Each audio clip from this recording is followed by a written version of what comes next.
Now, the greatest radio shows of all time.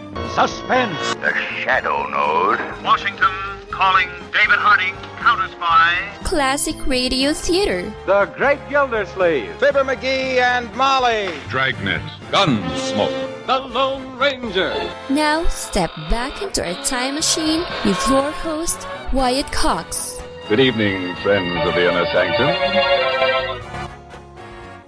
Drama on this Thursday with episodes of Let George Do It, starring Bob Bailey and Virginia Gregg, Dr. Christian, the very first show of the series, starring Jean Hersholdt from 87 years ago, Barrie Craig Confidential Investigator, starring William Gargan, Joe DeSantis in, I think this was his only starring role, Under Arrest, in a crime procedural, as we would call it today, a cop show back in the day. And we'll wrap it up with an episode of Superman. That's all straight ahead on this Thursday, 7th day of November, 312th day of the year, 54 days left. Presidential elections that took place on this date. In 1848, Zachary Taylor elected president in the first presidential election held in every state on the same day. 1916, Democrat Woodrow Wilson re-elected president by defeating Republican Charles Evans Hughes. On that same date, Jeanette Rankin of Montana became the first woman elected to the House of Representatives. In 1944, Franklin Roosevelt won re-election over challenger Thomas E. Dewey to become the only president ever to be elected to a fourth term. What is the job before us in 1944?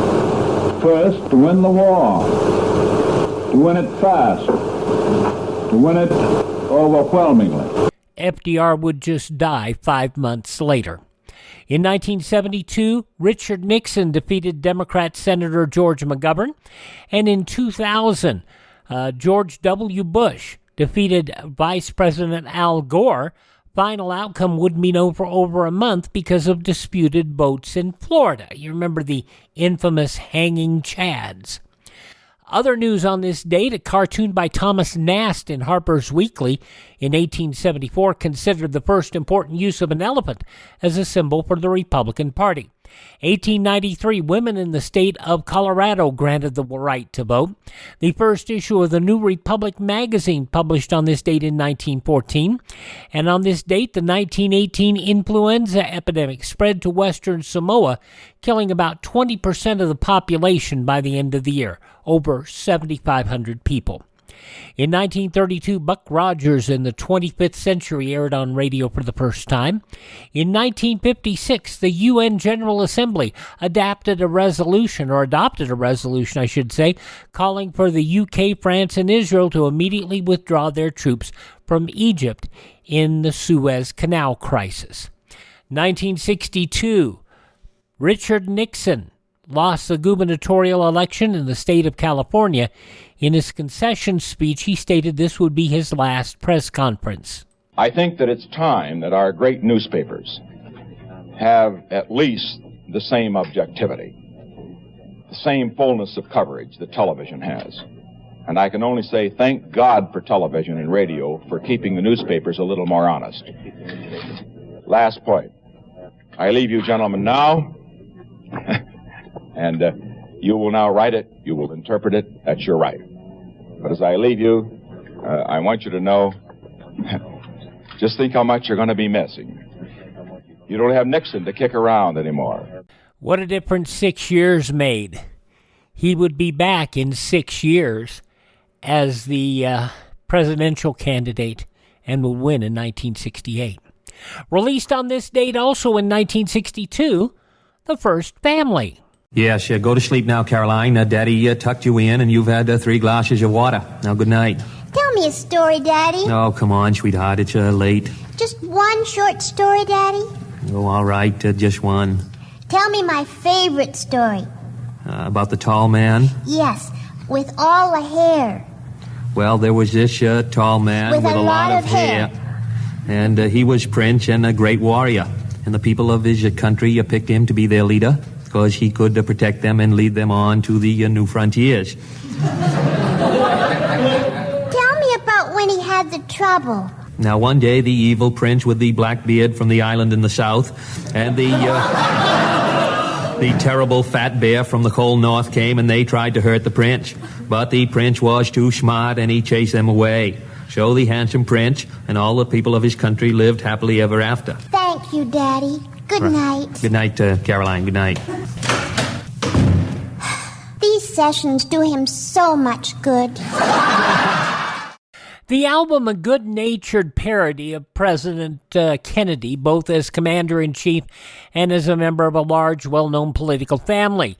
The album sold 1 million copies in a week for the first 6 weeks of release. 6 million copies in 6 weeks. Can you believe it? A second album released in the spring of 1963, but Von Meter's career ended when President Kennedy was assassinated in November of 1963. Rich Little put it very well when I was interviewing him on the radio. He said, poor Von Meter, he might as well have been sitting next to Kennedy in the car. Killed his career. 1967, President Johnson signed the Public Broadcasting Act of 1967, establishing the Corporation for Public Broadcasting. In 1973, Congress overrode President Nixon's veto of the War Powers Resolution, which limited presidential power to wage war without congressional approval. It was on this date in 1987, Judge Douglas H. Ginsburg asked President Reagan to withdraw his nomination to the Supreme Court. I was looking forward to sharing with the American people my views about justice and about the role of the courts in our society. Unfortunately, all of the attention has been focused on our personal lives, and much of that on events of many years ago. Ginsburg withdrew his nomination after he admitted he had smoked marijuana a number of times after becoming a professor at the Harvard Law School in the late 70s. These days, smoking marijuana would be considered a prerequisite. In 1989, Douglas Wilder won the governor's seat in Virginia, becoming the first elected African-American governor in the U.S.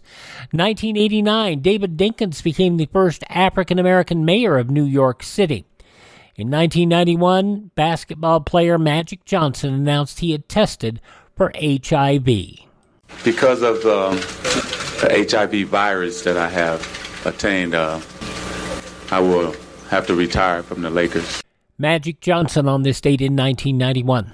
In 2000, Hillary Rodham Clinton elected to Senate, becoming the first lady to win public office.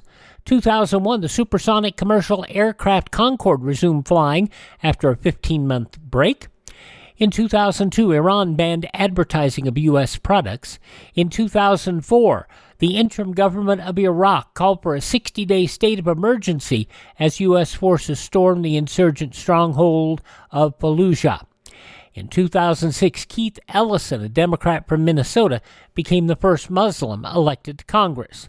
2009, the Democrat-controlled House narrowly passed landmark health care legislation, commonly referred to as Obamacare. It was on this date in 2011 a jury in L.A. convicted Michael Jackson's doctor, Conrad Murray, of involuntary manslaughter for supplying a powerful anesthetic implicated in the entertainer's 2009 death. Judge Michael Pastor gave his final remarks following the jury's decision. Dr. Murray's reckless conduct in this case poses a demonstrable risk to the safety of the public. Murray sentenced to 4 years in prison. He served 2 years and was released in October of 2013. And it was 4 years ago today, Joe Biden elected the 46th president of the United States.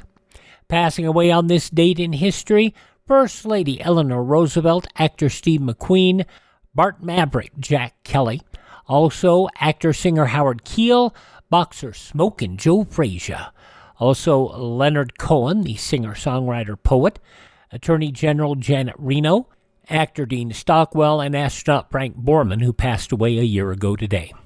Birthdays on this date include the very funny Archie Campbell, evangelist Billy Graham, trumpeter Al Hurt, Peter Paul and Mary singer Mary Travers, Dee Clark, Raindrops, also comedian Judy Tenuta, pro wrestler King Kong Bundy, and from Different Strokes, Dana Plato, all born on this date in history. Hi, this is Jeff Foxworthy. It is now time for the birthday announcements. The following people are now officially older than dirt. Singer-songwriter Johnny Rivers, 82 today. Pro wrestler Ken Patera, former Olympian, also 82 today. Singer Joni Mitchell, 81. 1974. Help me, I think I'm falling in love again. When I get that crazy feeling, I know I'm in trouble again. I'm in trouble, 'cause you're a rambler and a gambler and a sweet-talking ladies' man. And you love your loving. One of her bigger hits, Help Me, Joni Mitchell, 82 today, or 81 today, I should say. Turning 70 today, the host of Bar Rescue, John Tapper. The Real Peter Brady, Christopher Knight, 67. From Comedy Central's Workaholics and Pitch Perfect, Adam Devine is 41. So I have a feeling that we should kiss. No. From Pitch Perfect, Adam Devine, 41 today. And singer Lorde is 28. And we'll never be royal. It's a run in our blood. That kind of love just ain't for us. We crave a different kind of buzz. Let me be your ruler. You can call me Queen Bee. And baby, I'll rule. Let me live that fantasy. Her big hit, Royals, Lorde, is 28 today. Those are a few of the people celebrating the 7th day of November as their birthday. If this happens to be your birthday. Hi, we're the 4 freshmen, and we just want to say, Happy birthday to you. And we roll on this, Thursday Classic Radio Theater with Wyatt Cox with an episode of Bob Bailey, Virginia Gregg as George Valentine. Let George Do It. 72 years ago, November 7th, 1952, Portrait of a Suicide. That's next. Zip code. During this holiday season, the post office would like you to help them get your mail through faster. Zip code. Zip code. Put the zip on every letter. Zip code. Zip code. Your mail will get there better. It will move without delay. It's the perfect way to get the mail to where it's going. Zip code. Zip code. Zip up this holiday season. It's the easy way. Shop early, mail early. Use zip code today. Zip code is the sure way to get the mail going quickly, dependably, and safely to its destination. Zip code moves the mail. Shop early. Beat the crowds. Get your shopping done early. Mail early. Avoid the last-minute rush. Mail early. Use zip code today. Zip code. Make a mailman happy. Classic Radio Theater with Wyatt Cox continues now with an episode of Let George Do It. The West Coast program starred Bob Bailey, Virginia Gregg, and this is from 72 years ago, November 7th, 1952, Portrait of a Suicide. Personal notice. Danger's my stock and trade. If the job's too tough for you to handle, you got a job for me, George Valentine. Write full details.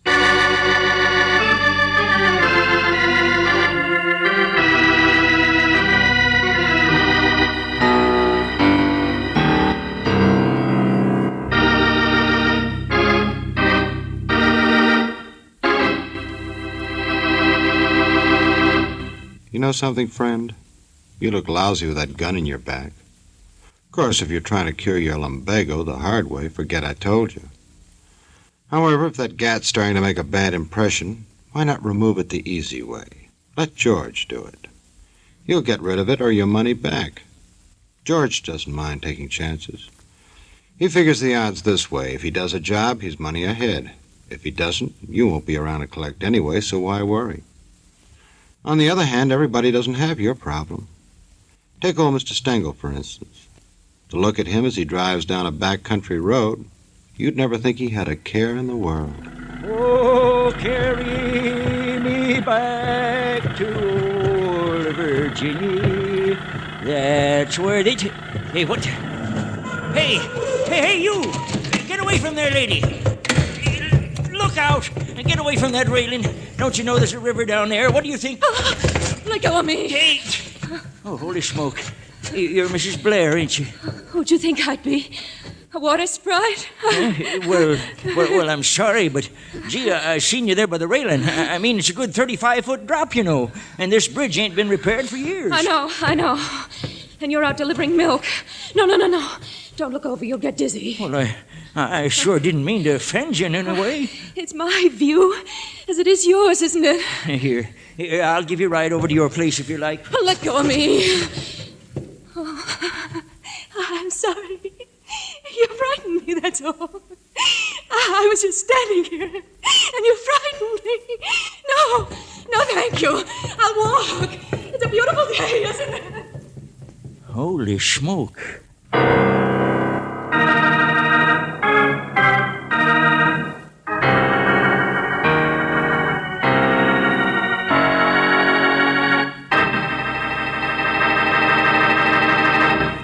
Well, I know one thing. I'm sure glad Mrs. Blair didn't jump. Think of the repercussions if you'd been fishing that day. Would have been awful tough to explain to Mr. Blair that you just caught his wife. On the other hand, it's easy as pie for my friend here to explain almost anything. If you don't believe me, just lend an ear.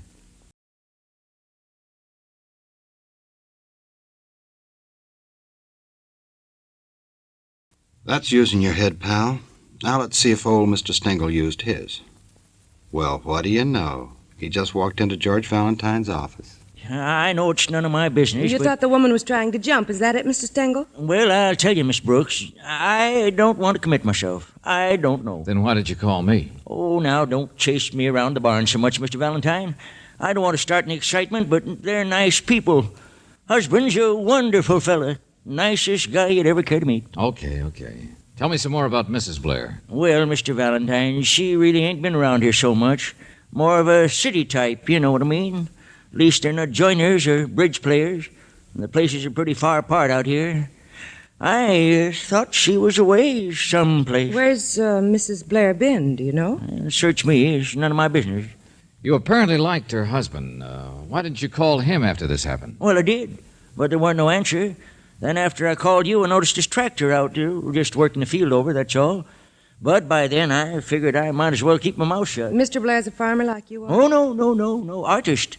You know, one of them fellas paints pictures. Pretty good ones, too. Only he's not so good on cows. Draws them all with straight line. Emmett Blair? Yeah, that's the one. That's his name. I wouldn't be surprised. He's got a reputation. Yes, he has. Owns a nice farm. Really works it, too. Oh, he's a wonderful fellow, he is. He don't associate much, and he's kind of sad-looking at times. I don't speak his language, maybe, but, well, he speaks mine. Mr. Stengel, the point is you don't want to offend this guy, Blair, but you're curious. You don't know him very well, and you know his wife less. But today you saw her very unhappy and maybe thinking about suicide. No, hold on. I don't believe in jumping at conclusions, but there's been things that, well, I don't want nothing bad to happen, that's all. There's been things like what? Well, I'm not a gossip. But in the past, well, it was something the local doctor told me once. Always stuck in my mind. Oh, but I'm not going to tell you. That's up to him. Doc Durfee. I don't want Doc thinking that I shot my mouth off with ethical secrets. All right, Mr. Stengel. You just want us to look into it. We will. We'll call Dr. Fee. But in the meantime, I'm going to play it straight. What do you mean? Well, see something you don't understand, why not go find out? Come on, Angel. We're going to call on the Blairs.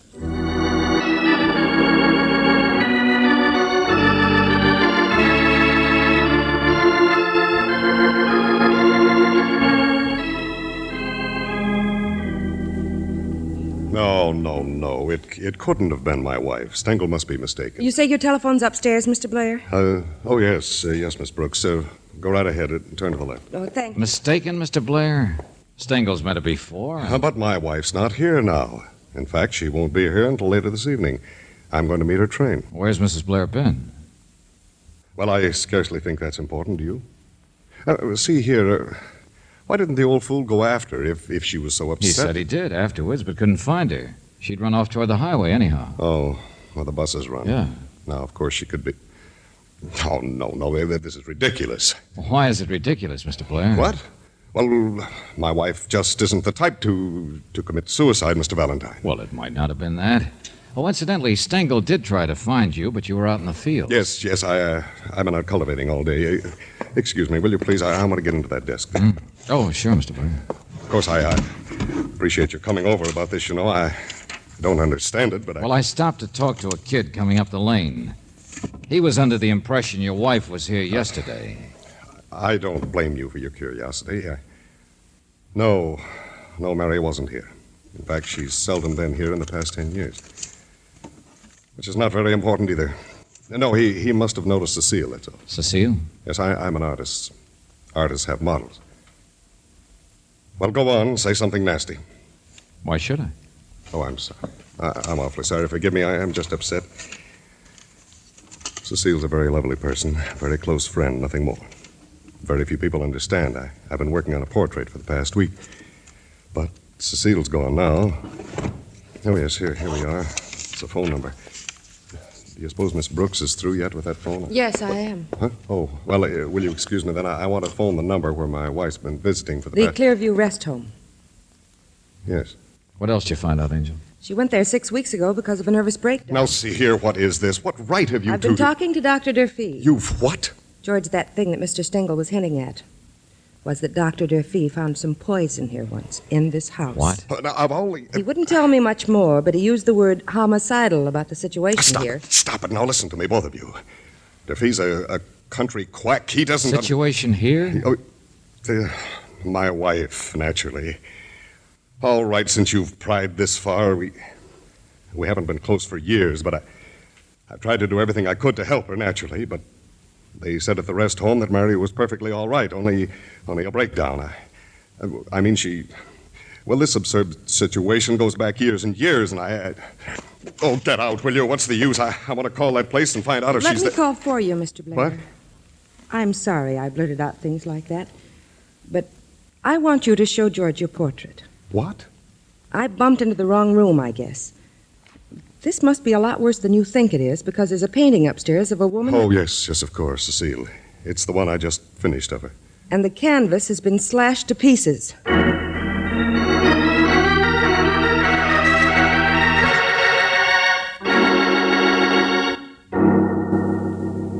Oh, no. Oh, look at that. One of the best jobs I've ever done. You didn't slash it yourself. Why would I do that? Okay. And you say the picture was all right when the model left? Yes. My wife, of course. Who else would do a thing like that? She never loved me. I doubt if I've loved her, but... Well, that's it. Jealous for the sake of jealousy. Is that why you sent the model away? No one else will ever have you, she said. I've been as patient as I could with her ridiculous emotional imaginings, her... Come on, I'll run out back and get the car. Huh? Well, Mary's obviously been here in the house, walked in and saw this portrait and slashed it. Well, let's get back up the highway. She must have gone someplace. Okay, go on ahead. I'll get Miss Brooks.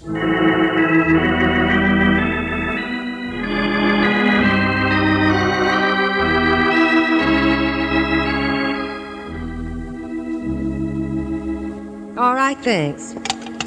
She left that Clearview place this morning, George. Oh? They thought she was coming here then directly, but she's perfectly all right, they say. She was, huh? I don't see how just a picture would be enough to upset her that badly. Yeah, I know what you mean. I wonder if there's anything else around here to show what she did when... Shall I call Mr. Blair? No, let me get it. Hello? Hello, Emmett? No, this is George Valentine. I'm a friend of his. Is there a message you'd like to... Oh, well, this is Anne, Mrs. Blair's sister. Anne? Yes, I'm at the railroad station, and she's not here. But I haven't eaten, and I want to go to a hotel. Wait a minute. Railroad station? Mr. Valentine, is my brother-in-law there, Emmett? You want to talk to him? No. Mary sent me this wire from Clearview several days ago asking me to come and meet her here at the train. But she wasn't on. Yes, I know. She apparently came earlier. What hotel were you talking about? Well, is anything wrong? Well, Oh, the Plains Hotel, I guess. I have to eat first. I'm here with some friends. Okay. I'll leave a message for you there. See you later. But what is it? Mary's all right, isn't she?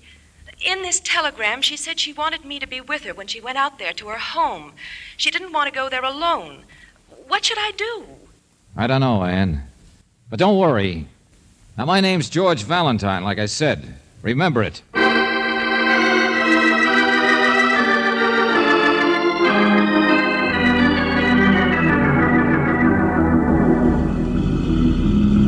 seems a little ridiculous to have called the sheriff's office. We want to find her, don't we? Well, yes, of course. But if you hadn't stayed so long in the house, What kept you, anyway?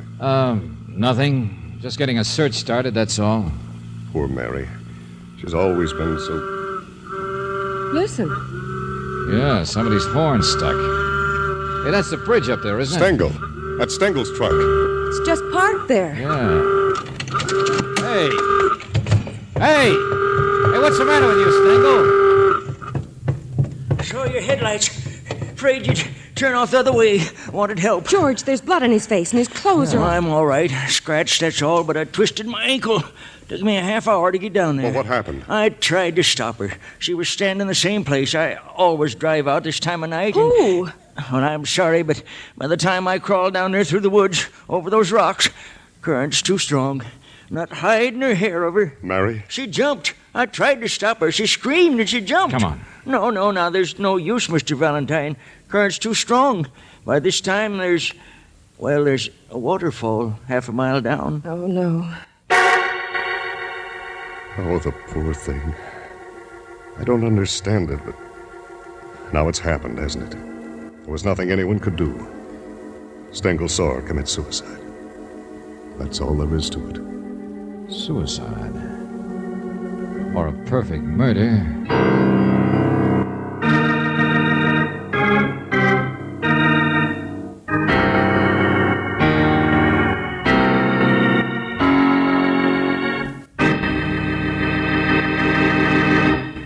I guess this goes to show you can't argue with a woman.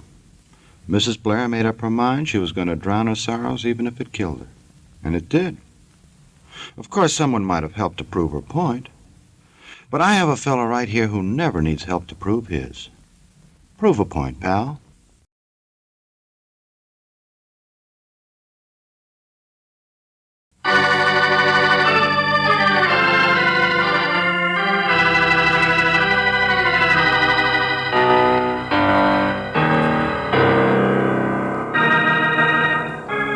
You know, there are a couple of angles to this case that don't add.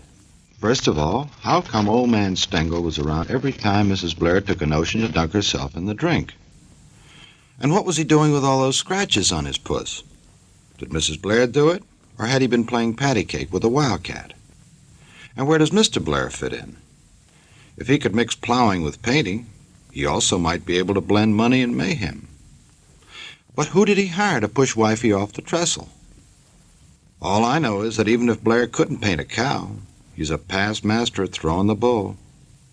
Speaking of bull, here's a prime specimen. Only this bull doesn't have horns. Well, the fact is the case is now officially closed, and I'm going home. But why is it closed, Lieutenant Johnson? Sheriff's office found the body down the river below the falls. Oh. Drowned further up, I suppose. Wasn't easy to even find her after she'd been over that falls. All those sharp rocks. Yeah, okay, skip it. I get the idea. I don't know. Women like that, maybe she's happier. Had a lot of funny notions all her life, apparently. Have you seen her husband? Stopped by to tell him he's all right. Okay, so it doesn't upset him much. So what? They'd have been separated long ago if it hadn't been for her, for him trying to take care of her. Yeah, sure. Nice guy. Well, what's the matter with you? Oh, I don't know.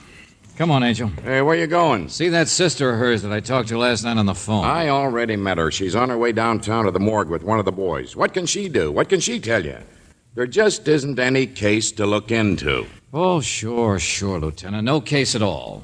But I'll bet $5 you follow me out that door.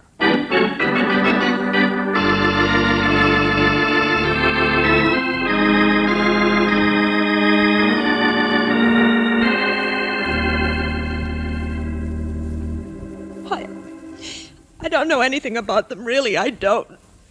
It's been years since Mary and I... Yeah, now look, I know this hasn't been pleasant, Anne. I'm sorry, I can't help it.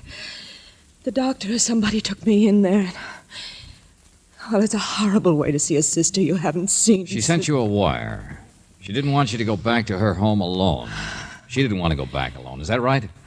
But that's all she said.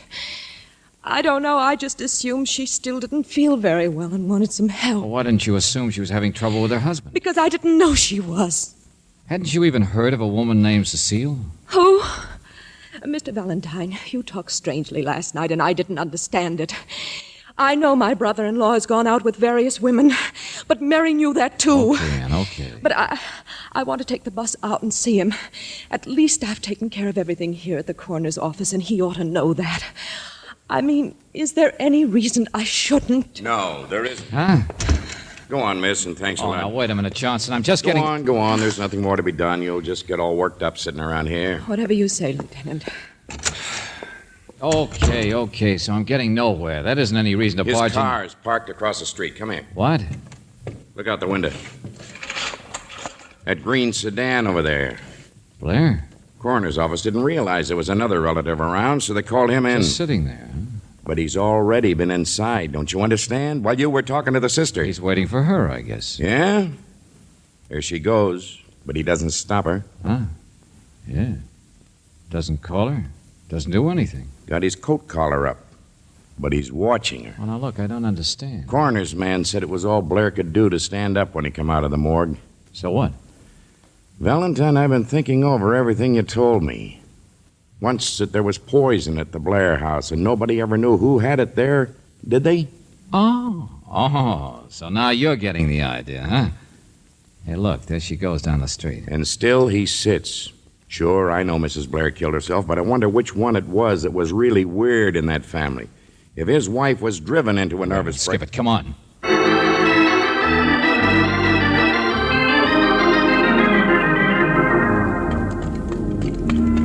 Hey, you, wait a minute. Blair.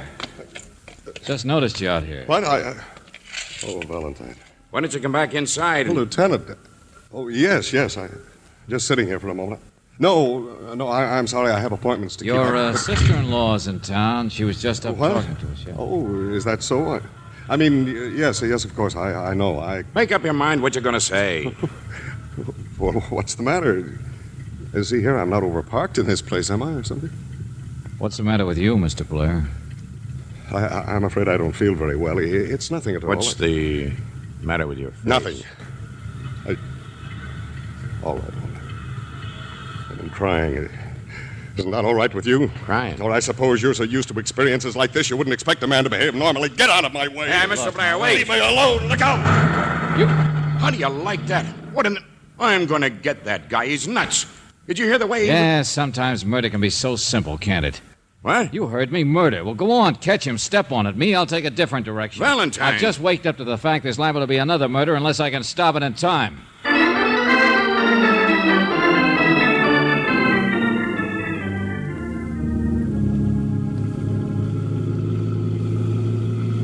There's the turnoff, George. Yeah, let's park it here a second. The bridge is only a couple of 100 yards. You think we got here in time? Sure. But I want to look at something first. Well, if you take a bus, I suppose it stops at the intersection back there. That's right. And then it's only half a mile walk across the bridge to Stengel's and Blair's. George, you could walk on the road. You don't have to walk. Now. Just wanted to see the river, that's all. You can't hear the falls from here. No. Half a mile down. A couple of bends, I guess. Water looks deep under the bridge, doesn't it? Yeah. George, look. No, by the road. Walking from the highway. There she is. Oh, yeah. Come on, let's get back up there. Are you sure, George, that you figured out... I'm not sure of anything, Angel. Just don't want to take chances, that's all. But you didn't get any answer at that telephone number that I asked you to call before, and then... What's the matter? What are you stopping for? It's Anne, George. Aren't you going to stop her before she gets out on the bridge? Green sedan. Sure, she came straight out. Only where is... Hey. George, there he is. Don't be afraid. I'm not going to hurt you. Wait a minute now. I was coming to see you, Emmett. Yes, I know. This is the place, isn't it? Emmett, what's the matter with you? You don't have to ask that. Get away from me. I was coming to see you. Get away from me. Oh, wait a minute. Running won't do you any good. Come on, step on it. Stop. I tell you, stop. I'll get you no matter what. George. Emmett, don't. Emmett. And nothing will help you. No. You're going to die Stop like it. she did. Let go of her, Buster. Valentine.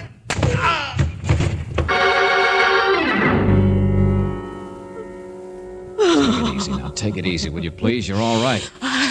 I don't know what he was going to do. I was going to see him, but I don't know what he was going to do. I know. That was your mistake, lady. What? Yeah, the poor guy's out of his mind, practically. I suppose he might have thrown you over the edge. Get away from there. No, not too far down. Water's deep. You could swim, all right. Oh, don't get so near the edge. That's where Mary Take it jumped. easy now. Take it easy. Everything's all right. You know, Emmett's mistake here was to cry. What? Yeah, that's right. Pretty hard thing for a man to fake, too. George. Come on, let's get off this bridge. Oh, don't worry. I'll come back for him. He's pretty well out, but he'll be in shape to wind this up in a hurry. What do you mean? You know what I mean. Miss Brooks calls Cecile's house in Los Angeles. Nobody answers. Cecile? Take it easy now. You're all right. Don't talk to me as though I know. It was only a nervous breakdown. George, what in heaven's name are you talking about? Murder can be so simple, can't it? Big flash of temper, big flash of jealousy. But Mr. Stengel saw Mary commit suicide. Oh, no. He saw Mary jump, Angel, but it was dark. He couldn't see her in the water. He couldn't see whether she swam or sank. No. But it's Emmett there who tipped it. Big, suspicious husband. Shook like a leaf when he went to the morgue. Cried, really cried afterwards. Called Denver. I guess there really is a Sister Ann, isn't there? Of course there is. Who is still in Denver, right? All right, I'll make it real simple.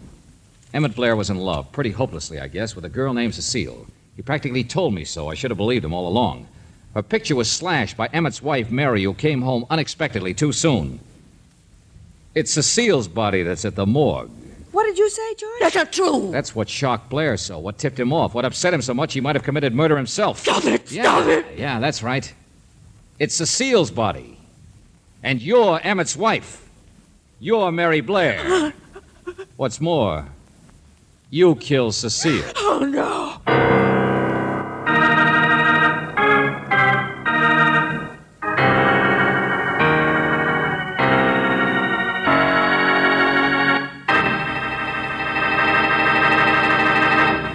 Those are mighty powerful words, George, and you better be ready to back 'em up. Right now, however, I would suggest you go get Mr. Blair back on his feet, while my friend here gets some things off his chest.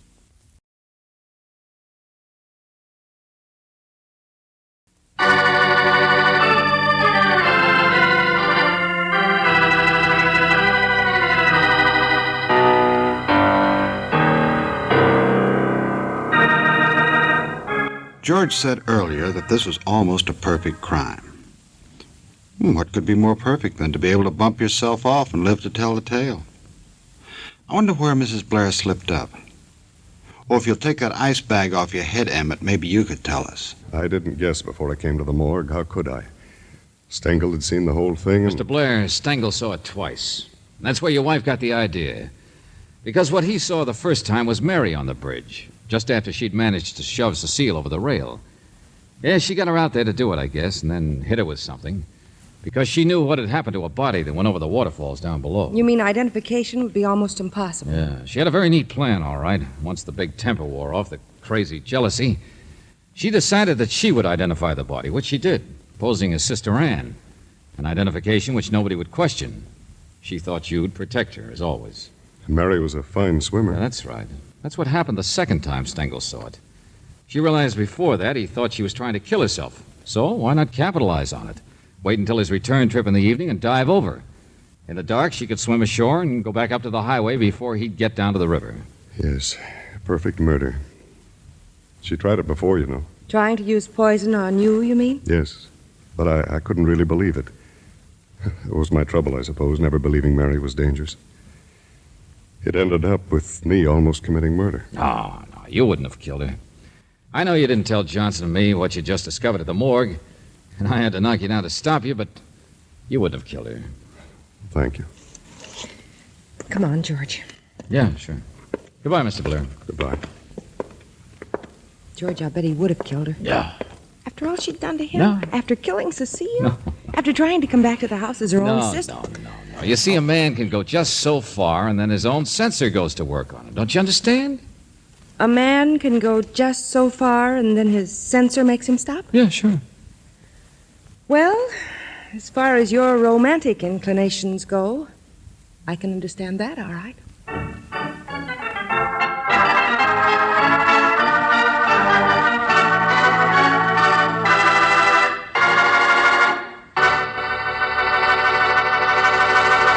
Georgie, I got a big TL for you.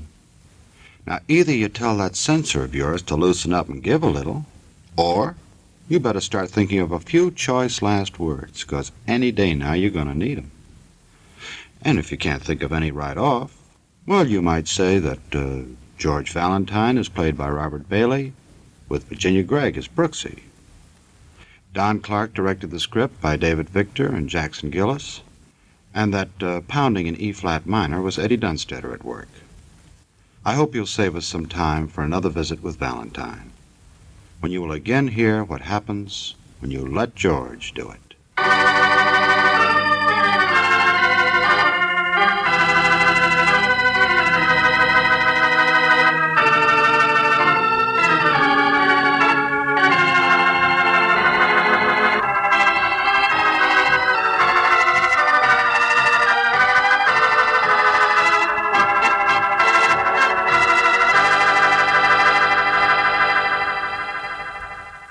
"72 years ago, November 7th, 1952, Let George Do It" on Classic Radio Theater with Wyatt Cox. The show, when it was broadcast on the West Coast, was sponsored by Standard Oil.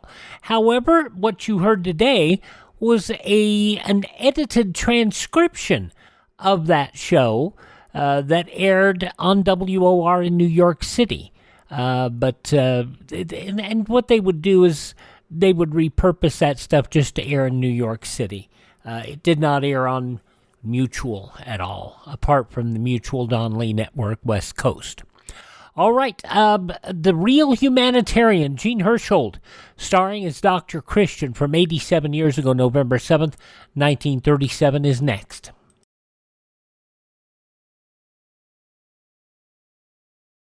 Maybe you're about to hit the jackpot. Maybe you're on the point of inheriting $500,000 or finding oil. Chances are, though, that none of these lovely things will happen. Chances are, if you want a bonanza in the future, you'll have to save it up. Now, there are a number of ways to do that. Some people stuff their mattresses, stash their cash behind a loose brick in the fireplace, or slip it under a floorboard. None of these methods make sense because money so stored isn't making a cent for you. Not only that, it may get lost or stolen. Wouldn't you rather your savings made more money for you? Wouldn't you rather have them theft-proof, loss-proof in every way?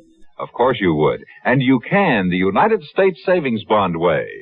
Through the payroll savings plan where you work or the bond-a-month plan where you bank. $3 will get you $4 on maturity every time. Nicest thing of all, it's literally impossible to lose your money.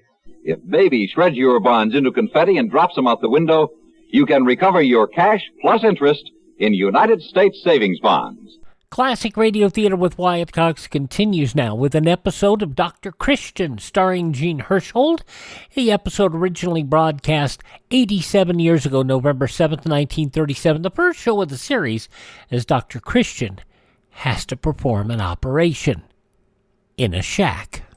Hollywood, California presents the premiere of a new air show.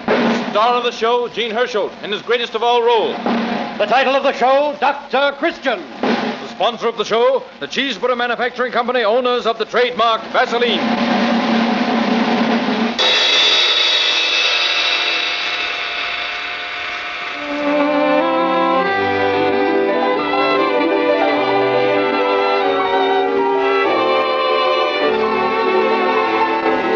For years, Jean Hersholdt was one of the outstanding character actors of pictures. Then came the day that he was assigned to the part of the country doctor in the 20th Century Fox production of that name, and Jean Hersholdt became one of the foremost stars of Hollywood. It gives us great pleasure to be able to bring you the extraordinary gifts of this great artist in the kind of role that made him famous and that he made famous. As Paul Christian, the doctor of River's End, Jean Hersholdt has in store for you many hours of absorbing, heartwarming drama to high-spot your Sunday afternoons this winter. And so I give you Jean Hersholdt.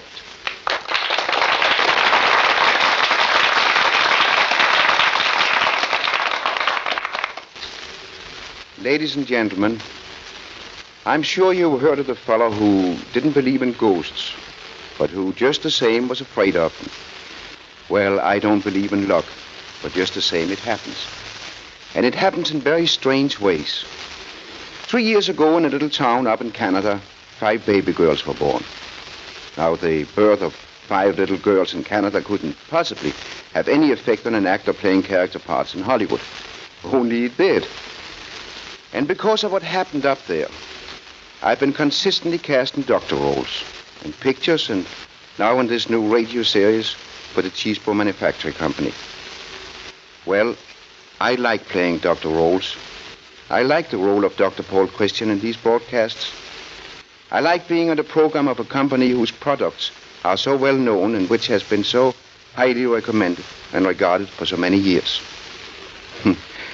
People often ask me if I'm a real doctor, if I ever studied medicine. Well, I'm not, and I haven't. But I have studied doctors in order to play convincingly the role of a doctor. And I found out a lot about doctors. And the more I found out, the greater has been my respect and my admiration for the medical profession. Now, I don't want to take any more time away from the show. I only started out to say something about the quintuplets bringing me luck. And they have. But then, 5 of a kind should bring anyone luck, shouldn't they? Thank you.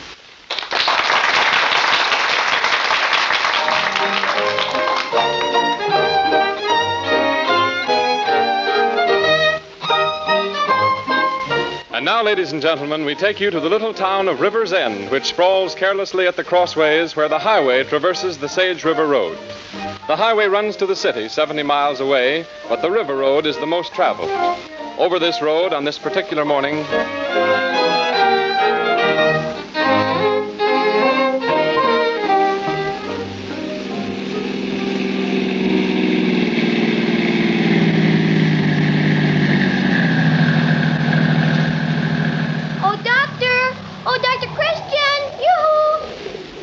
Hello there.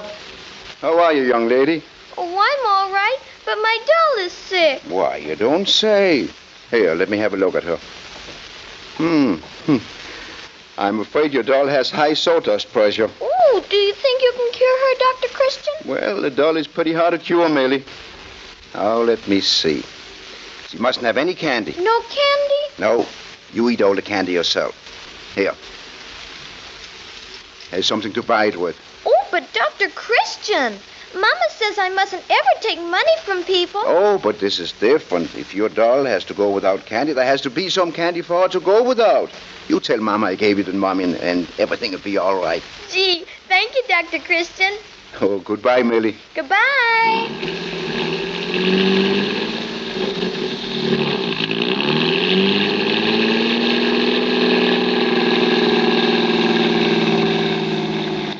Dr. Christian.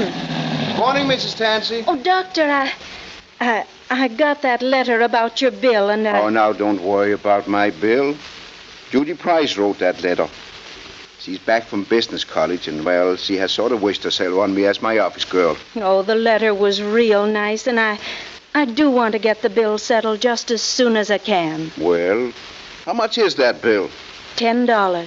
Well, Mrs. Tansy, things being as they are, I'll make you 50-50 proposition. I'll forget half of that bill. Oh, I thank you. And you forget the other half. Goodbye, Mrs. Tansy. Oh, but Dr. Christian. Dr. Christian,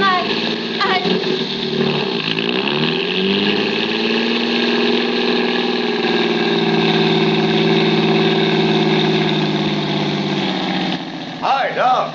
Hello, Jim. How's the missus? She's getting along first rate. Oh, that's fine. Doc, I don't know how to thank you for what you've done for us. If it hadn't been for you, she'd... Oh, no, I just happened to have been there, that's all. If it hadn't been me, it would have been some other doctor. Well, just the same, I ain't much on making a fancy speech. Oh, no, don't try, Jim. I'm the darnest person to sleep through a speech you ever saw. But I want to do something, Doc. You can't pay for that kind of a debt just with money. I owe something more. That's right. But it isn't me you owe. Sometime, some way, you'll see your way to pay that debt. I see what you mean, Doc. Goodbye, Jim. Goodbye, Doc.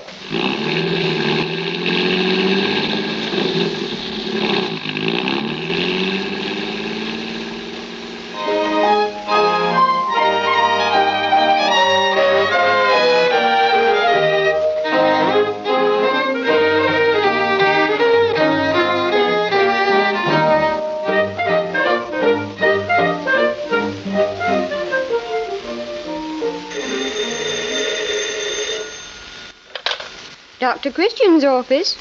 This is Judy Price. Dr. Christian isn't in. No, I don't think he can. He's leaving today on a fishing trip. Yes, I will. Goodbye. Wait a minute, Judy. Who was that? Ed Meadows. His rheumatism's bothering him again. Oh, well, I'd better get right over there. Oh, you'll do nothing of the sort. You're leaving on your vacation, and I'm going to see that you go. Oh, about that bill. Did you talk to Simon Schreiner this morning? Simon? Oh, yes. Well, what did he say? Well, let me see now.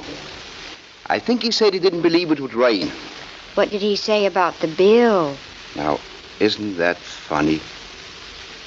I forgot to mention it. Oh, I never saw such a person.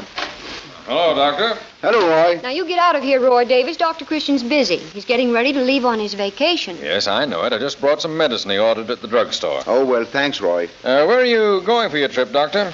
Swampy Martin is going to row me up the river to his shack. That loafer? I didn't know he had ambition enough to row anybody up the river. Oh, no, Swampy's no loafer.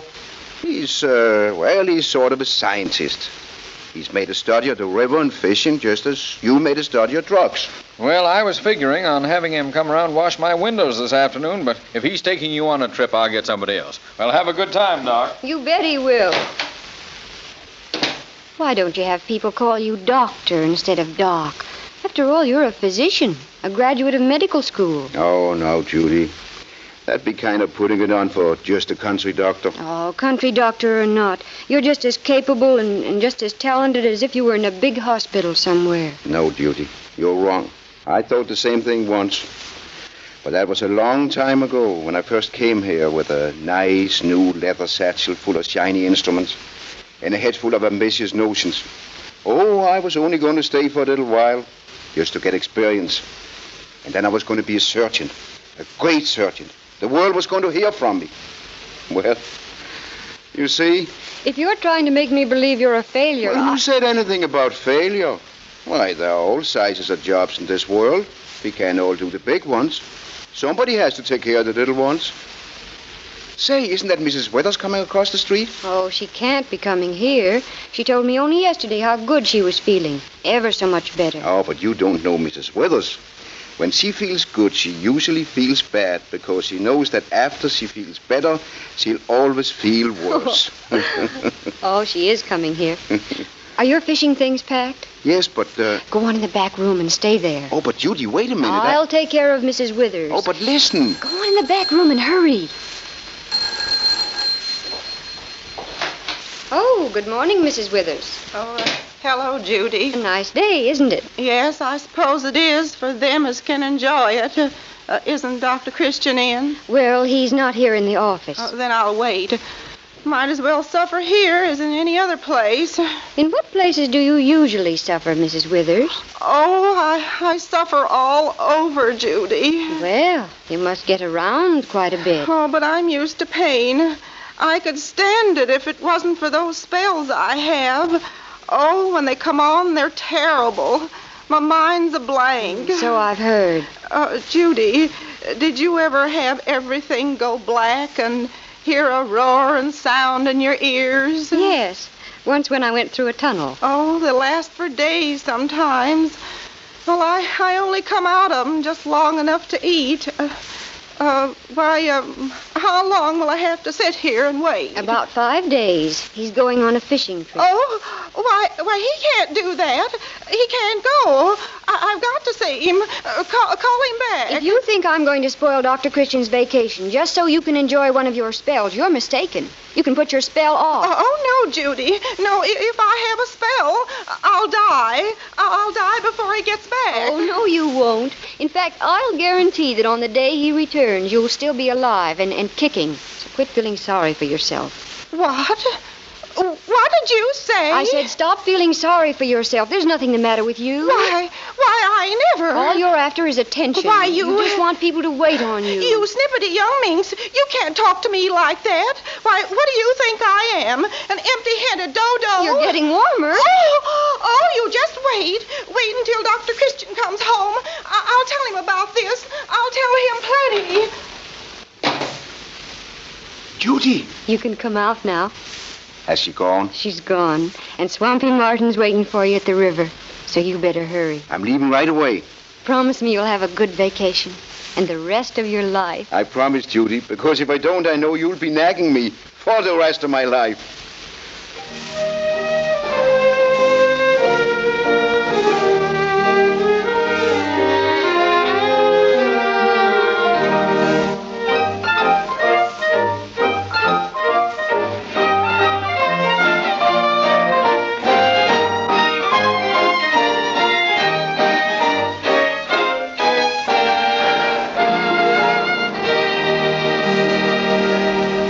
Vaseline products need no introduction to any home listening in with us today.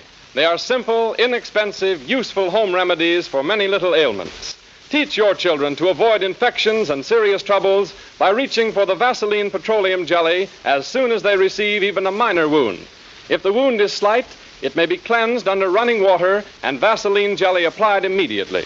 And the chances are that healing will be rapid, clean, and complete. If the wound is a penetrating wound, such as a wound caused by a nail, call the doctor at once. He will, of course, approve your use of this product for first aid treatment.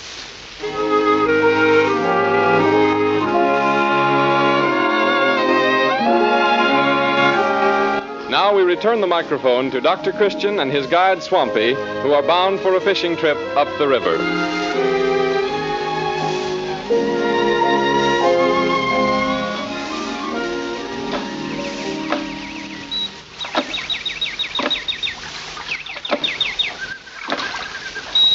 Let me take the oars for a while, Swampy. Oh, you must be tired out pulling a boat all afternoon. No, I'm not tired. Anyhow, we're almost there now. Shack's just around the bend. What are they catching in the river this time of the year, Swampy?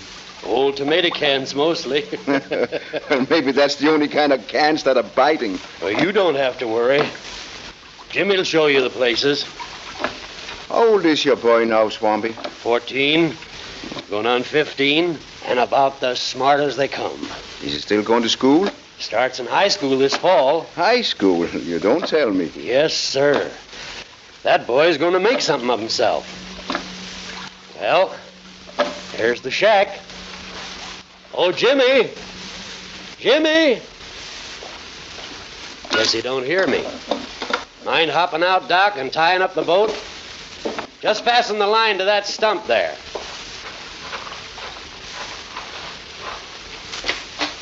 Wait here a minute, Doc. It's dark as all get out in there. I'll go in and light a lamp.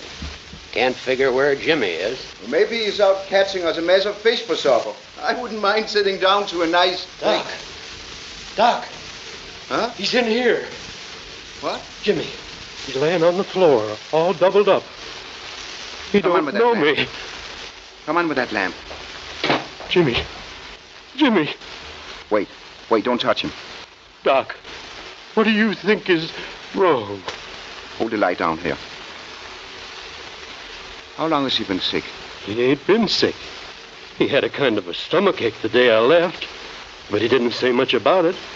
I thought it was just something he had. He's been here alone for 2 days? Where's the nearest phone? I don't know. There's nobody living around here. Then how far to the closest road? 4 miles, maybe 5. Well, we've got to get him back to town. The river's the quickest way. Well, that'll take 3 or 4 hours. Doc, what's the matter with him? Appendix. Ruptured, I think. Is it serious, Doc? Swampy, can you stand some bad news? Jimmy's going to die. Die? Oh, no, Doc. There's 1 chance in 10 an operation could save him. But he'd have to be fast. And we are hours away from River's End, 70 miles from the nearest hospital. But you're a doctor. I haven't the equipment, Swampy. I haven't the right kind of tools, the things to work with. Well, even if I had, I wouldn't dare to risk it here. This is a case for a skilled surgeon. But you can do something. I'm sorry, Swampy. There's nothing. Jimmy. Jimmy. It's me. Your dad. He don't answer me. Don't even open his eyes. He was such a smart little fella, Doc. So bright and cheerful like. And so grown up acting. He didn't hardly complain at all about being sick the day I left. Just stood there on the bank, waving to me as I went away in the boat. wavering till I got around the bend. That's the last I saw of him, standing there, saying goodbye. And now, Doc, you've got to do something. He's all I have. You've got to. Swampy, light all the lamps. Start a fire on that stove. Put some water on to boil. Get my little kid out of the boat. And get all the knives you've got. Knives? Yes, kitchen knives, hunting knives, everything you've got. But, Doc, you're not... I'm going to operate.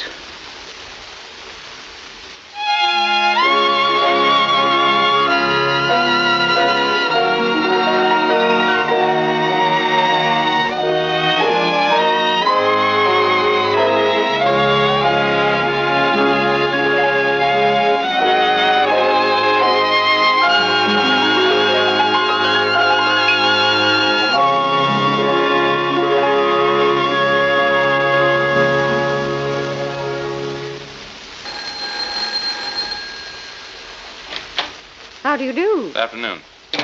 Say, this is Dr. Paul Christian's office, isn't it? Yes. I'd like to see the doctor. Dr. Christian isn't here. Say, what about the operation he performed? Operation? What operation? Oh, come on now. You might as well talk. We're going to catch up with Christian sooner or later anyway.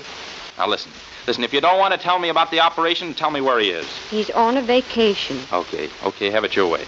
But just the same... Pardon me a moment. There's someone at the door. That's all right. I'll be getting along. But I'll be back. Oh, come in, Mrs. Withers. I suppose I'll have to wait again. No, this gentleman is just leaving. Well, Mrs. Withers, I see you're still here and alive. Yes, I'm here. But that's more than you'll be when I talk to Dr. Christian. Where is he? Still fishing. Fishing? That makes a nice story. You know as well as I do that Dr. Christian hasn't been on a fishing trip at all. What? Just look what the Morning City paper has to say. Where? Right there, under visitors in the city. Dr. Paul Christian of River's End was seen coming out of the Palace Hotel last evening where... Was seen coming out of the Palace Hotel. And I don't think it's possible to come out of something that you haven't gone in. Oh, I don't know. What about a chicken coming out of an egg? Oh, well, chickens have nothing to do with it. You've lied to me, deceived me. Who's deceived who about what? Oh, Dr. Christian. Oh, Judy, she's deceived me about chickens coming out of eggs, and I'm going to have a spell. Oh, no. Oh, but I am. Oh, Doctor, I feel awful. Here now, sit down. Just relax. We'll see if you're running a little fever. Open the mouth. Now close.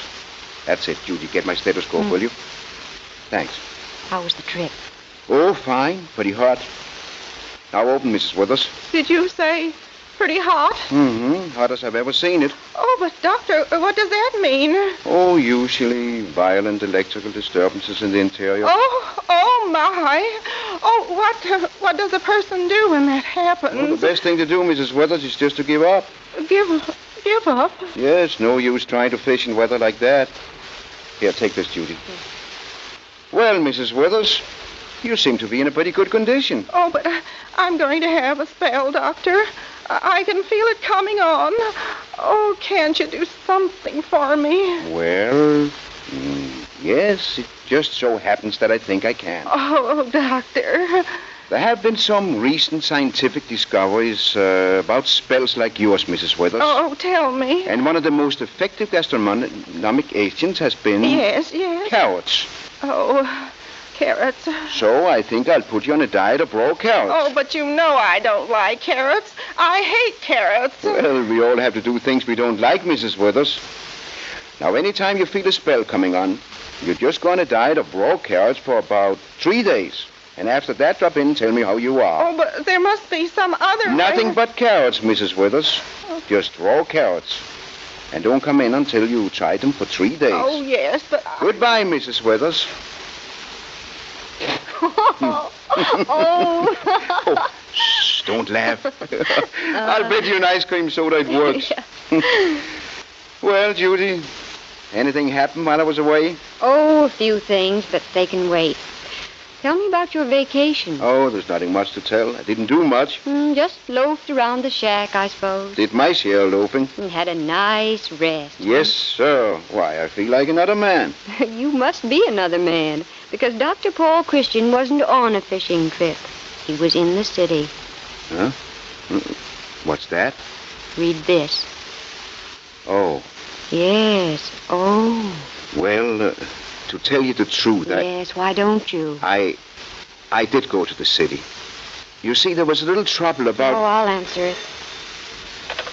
Dr. Christian's office? Oh, yes, Jerry, I'm leaving in about 15 minutes. Meet me at the drugstore. Did I hear what? Swampy Martin's boy? He's... Oh, Jerry. But it couldn't have been Dr. Christian. He was in the city. Yes, it was... No. Yes. Listen to me. I operate on him. I had to. He was... Are you Dr. Paul Christian? Yes. My name's Thorne. I want to have a talk with you in private.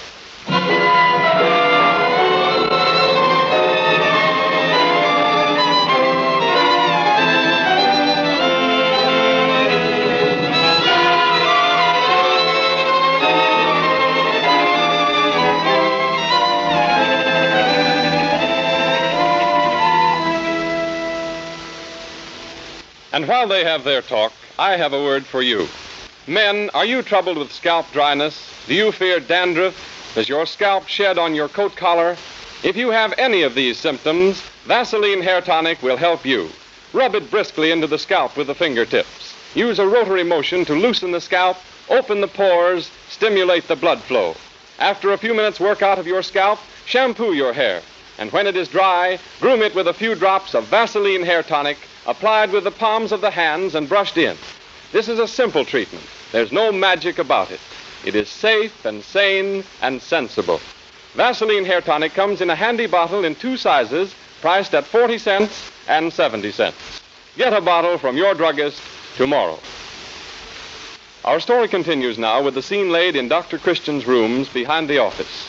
The time is late afternoon of the same day. And I had orders from my paper to get an interview or else. Oh, but why should a newspaper be interested in a thing like this? Why? When a doctor operates with kitchen knives on the floor of a fishing shack and saves a boy's life? Oh, that... Say, do you know what they told me at the Central Hospital? That it was one of the most remarkable pieces of surgery they'd ever seen. But go ahead. What happened after you operated? Well, there isn't much more to tell. For the next 2 or 3 days, I didn't get much sleep. But he was a strong and healthy boy, and he pulled through fine. Well, when he was well enough to move, I took him to the city, to Central Hospital, and he's doing splendidly. What was your idea of being so doggone mysterious about the affair? The hospital said you were at the hotel said you were at the hospital, and then I finally discovered you'd left the city. Well, you see, I didn't want Judy, she's my office girl, to find out. But I might as well have been open and above board. She found out anyhow. Mr. Thorne, if you have any dark secrets in your life, don't ever move to a small town. Say, you know, Dr. Christian, after hearing what they said about you at Central Hospital, I wonder what you're doing in a small town. Why you're wasting your time in a place like this? Have you ever thought of leaving? Well, yes. Yes, I guess I have. Then here's something to think about. Right now is the time to do it. When the news of this operation breaks in tomorrow's papers, you're going to be famous. Oh, I don't know. Well, I do. And you ought to be in the city where you'll have the opportunity to do the important work you can do. I'd like to get a statement for the paper about what your future plans are. You want to quote me, you mean? Yeah, that's it. Well, you can say that I've been very happy here in River's End. Oh, it's such a nice little town. But then, of course, I know there's no big opportunities here. I know that as long as I stay, I'll just be a country doctor. So when do you plan to leave? Next week? No, I couldn't get away next week. Maybe in a month, huh? I'm afraid not. Fact is, I don't think I can get away at all. You can't get away at all. You mean you're staying here? But why? You see, well, a patient of mine, Mrs. Withers, she's going to have a spell.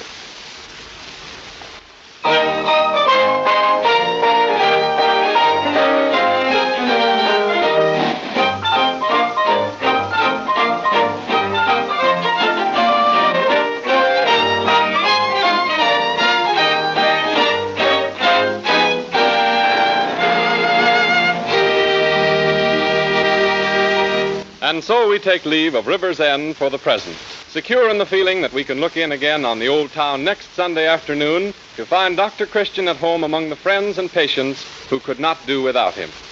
Before we sign off, though, we want you to meet some of the artists you're going to become well acquainted with this winter. Rosemary DeCamp, who played Judy Price. Hello, everybody. It's fun working in this show, not only because I get a kick out of bossing Jean Hersholdt around, but because I'm one of the Cheeseburger Manufacturing Company's best customers. My pet use of Vaseline jelly is for my hands.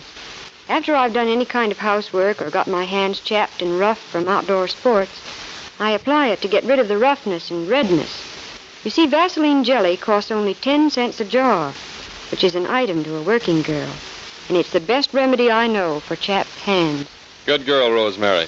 Now here is Noreen Gamel, who played Mrs. Withers. I'm glad to get a chance to speak to you in my normal voice, just to prove I don't complain all the time. Privately, I enjoy very good health, thank you. I was practically raised on Vaseline products. My mother used them on us kids for everything, from sore throat to skinned knuckles. And last but not least, Gail Gordon, who played Roy Davis, the druggist of River's End. As a druggist, I have a chance to try everything in the store, but when it comes to hair tonics, I settled long ago on just one. Vaseline hair tonic. Keeps the scalp clean and healthy and lubricated and slicks the hair down just enough for good grooming. Thank you, all of you. Prices of Vaseline products mentioned on this program apply only in the United States. When you purchase Vaseline preparations, be sure to look for the trademark Vaseline on the package. If you don't see it, you are not getting the genuine article.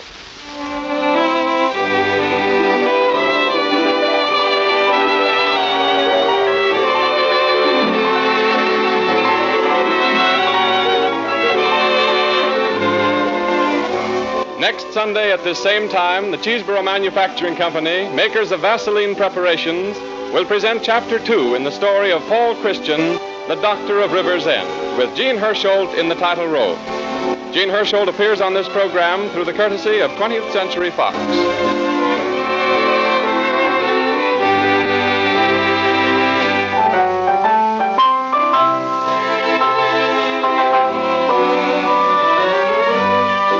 Arthur Gilmore speaking. This is the Columbia Broadcasting System.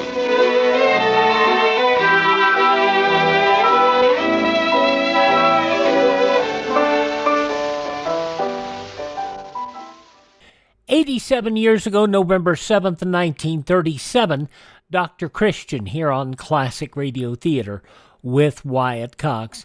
No, he didn't lead a squeaky clean life. He had some issues in his life. But in 1936, he starred in a movie called The Country Doctor, starring the famous Dion quintuplet children. Hersholdt portrayed Dr. John Luke, a character based on Dr. Alan Roy Defoe, the Canadian obstetrician who delivered and cared for the quintuplets. 2 sequels followed the movies. He wanted to portray the role on radio.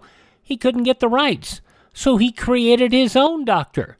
And since he was a fan of Hans Christian Andersen, he borrowed that name for his character portrayal, Dr. Christian, Dr. Paul Christian.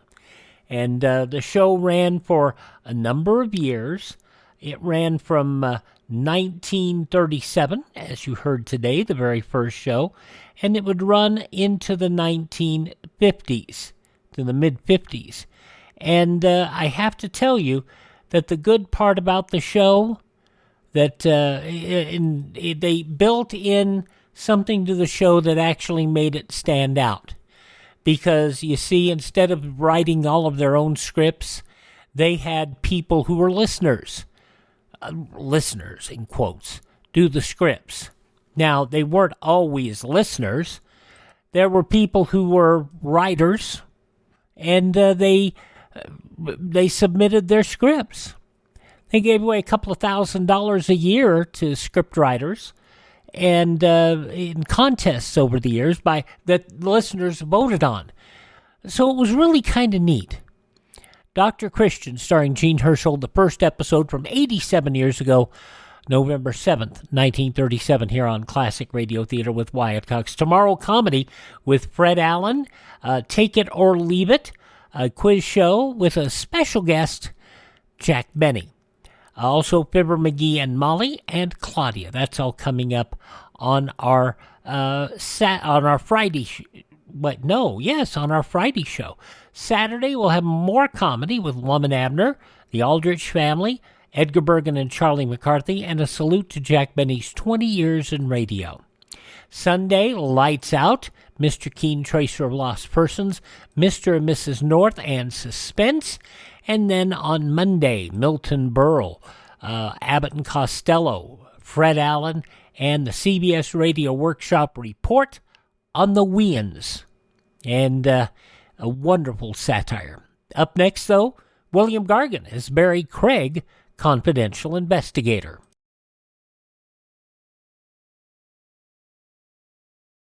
We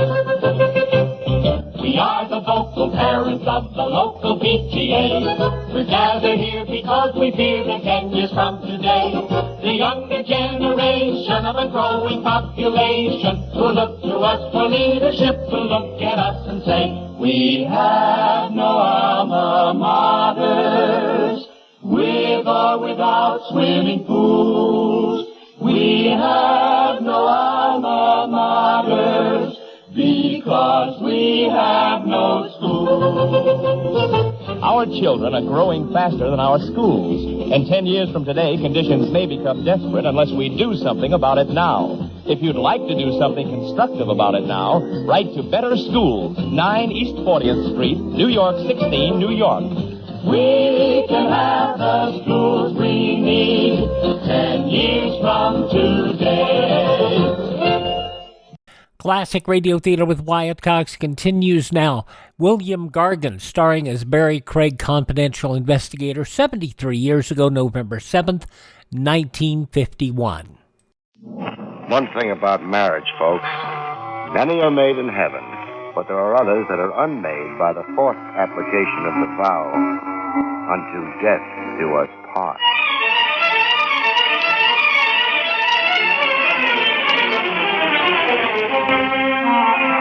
The National Broadcasting Company presents William Gargan in another transcribed drama of mystery and adventure with America's #1 detective, Barrie Craig, Confidential Investigator.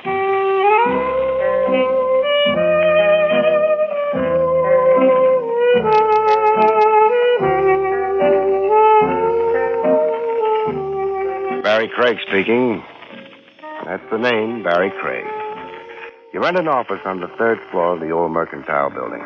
You've got a city license which says you're a confidential investigator. So, most of your life, you sit around and wait. Some of the guys in the business hire blondes and call them secretaries. Others confide in cab drivers, bend bartenders' ears, even buy dictating machines. Maybe it helps them forget that they're the loneliest guys in the world, because nobody really talks to you.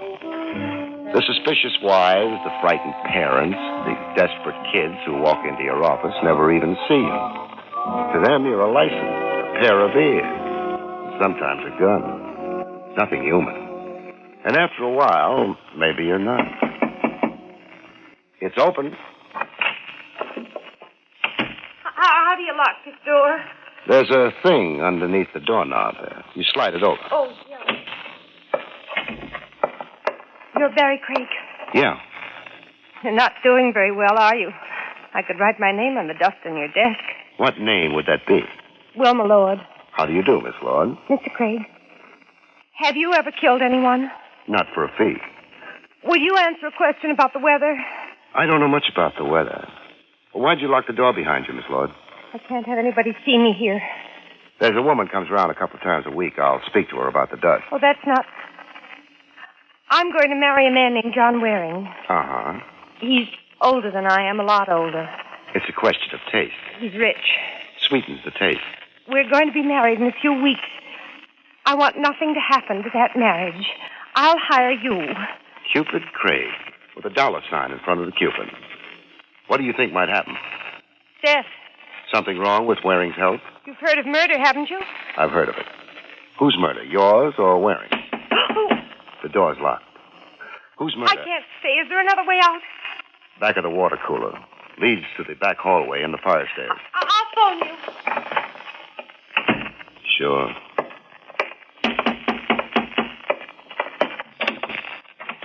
Yeah? Get out of my way.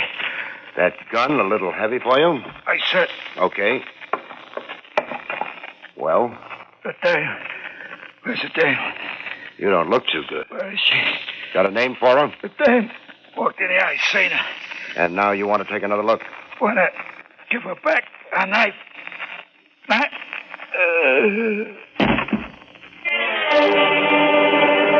The floor stopped him. I kicked the door shut behind him. The knife he'd mentioned was angling out between his shoulder blades. I didn't want anybody to confuse him with a client.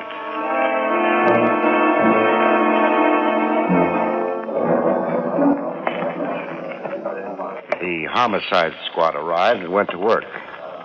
I don't like watching the boys. They're too smooth.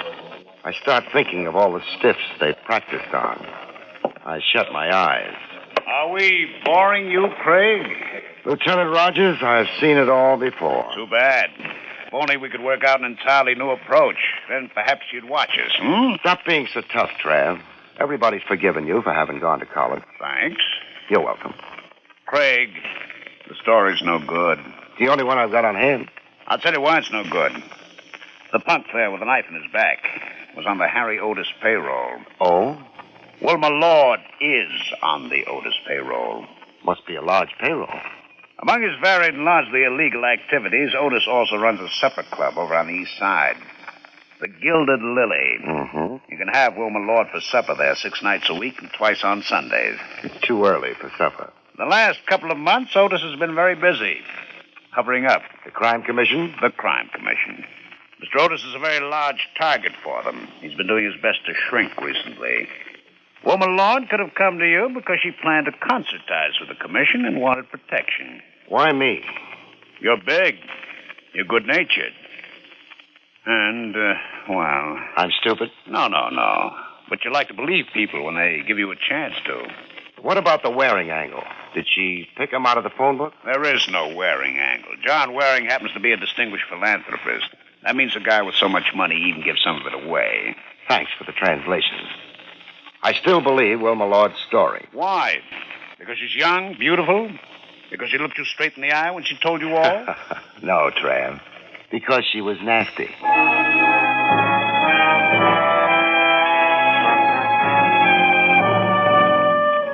Homicide wound up and went away. One nice thing about it, after they were through, the office no longer needed dusting. The clock in the church tower across the street made noises. So after a while did my stomach. But I was waiting for a phone call. Maybe the cops would get Wilma Lord before she could reach a phone. Maybe Wilma Lord had no intention of phoning me. I've been a sucker before. I prefer it to being a wise guy. So I listened to the bells, ignored my stomach, and was rewarded. Hello? Mr. Craig? Yeah, Late, I thought you might have gone home. I'm still here. You're alone? Yeah, I've got to see you. That is, if after what happened you want to. I want to. I always believe a client. I didn't know you'd taken the case. Where do we meet? Not here at my apartment. It's too dangerous. Wait a minute. Would there be a couple of cops sitting on your lap by any chance? No. Why not? They've got an alarm out for you. Well, the apartment isn't in my name. Look, let's make it park, the 67th Street entrance, in an hour. The park in an hour. Oh, Miss Lord. Yes. Don't bring a friend.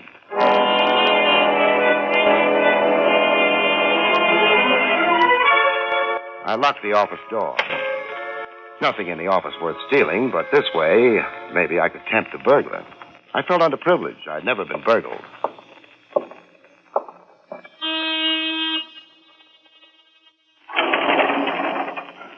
Hey, Mr. Craig. Never mind the glad greetings, Jake. Terrible tragedy you had, Mr. Craig. That's what I meant. Stop licking your chops and let's ride downstairs, huh? Terrible tragedy. Lieutenant Rogers says he didn't bleed much. You take the lieutenant's word for it. By the way, Jake, did the corpse come up in the elevator? Lieutenant asked me that. A coincidence. Did he? Yeah. Come up in the elevator. Didn't have that knife in his back at the time, though. Maybe the elevator was too crowded. Oh, I hadn't thought of that. How about the girl? She come up the same trip? Lieutenant asked me that, too. Whatever made you give up that farm in Vermont, Jake? Got tired of watching the Four Seasons. What I told the lieutenant was maybe she did come up in the elevator, but I didn't see her. Uh-huh. How about opening the door? And if she was young and pretty, like the lieutenant said, why, I'd have spotted her. Sure, after all your experience with the Four Seasons. Jake, how about... Oh, I keep forgetting. Mr. Craig. Yeah? In case anybody stops around and asks for you, what'll I tell them? Tell them I'm out checking a season. Good night, Jake.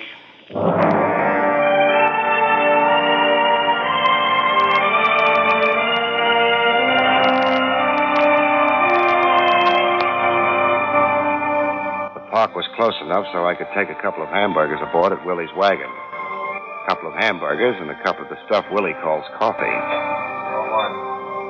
Willie keeps his coffee urn shined. I was facing it. What I saw in the urn looked like what you see in the distorting mirrors in the Coney Island Funhouse, except not so funny. Willie! You got a complaint? Take it up with the mayor. Take a look over my left shoulder, Willie. Oh, it's gorgeous. You want I should pin a gardenia on it? Somebody looking into the wagon had his face plastered against the window. I don't want to turn and tip him off. Huh? You hitting the pipe again? No face? I bet you inhaled, too. Oh, forget it, Willie. He must have ducked. Here. Take that up with the Bureau of Internal Revenue. Boy, you throwing dough around. What's the matter? You had a horse in the fifth? No, I had a corpse in the third.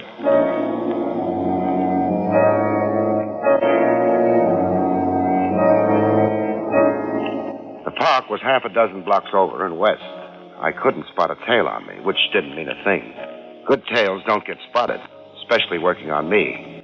I'm easy to keep in sight from a long way off. Nobody had moved the park around. The 67th Street entrance looked cozy and dark. I tossed a mental coin. It came up head, which meant I should go home and spend a few hours asleep. Then I cheated. I went on into the park. An investigator's job is a funny one. Either you play it hard and believe nobody, which is fine. It's safe. You stay out of trouble. Maybe after 10 years, you're growing ulcers because nobody likes you, but an ulcer never killed anyone yet. Or else you believe people. Then you've got trouble. You're not smart. Except maybe it's not a choice. It kept getting darker. Not a choice because it depends on the way you're built. The way I'm built, you stick your neck out. I did. Only warning was a slide of feet on the gravel path.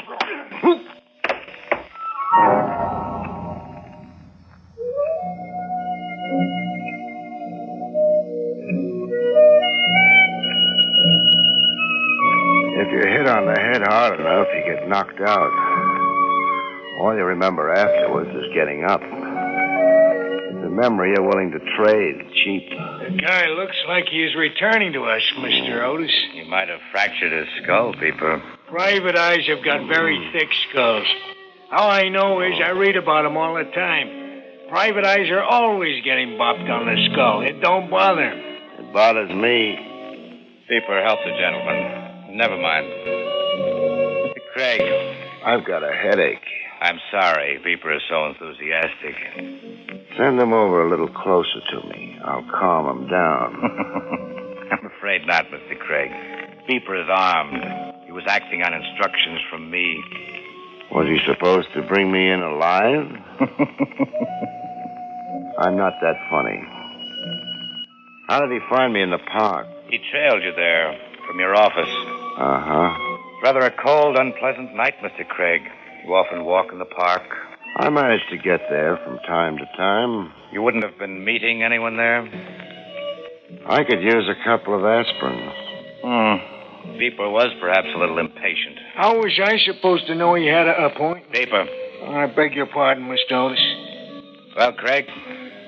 I could still use those aspirins.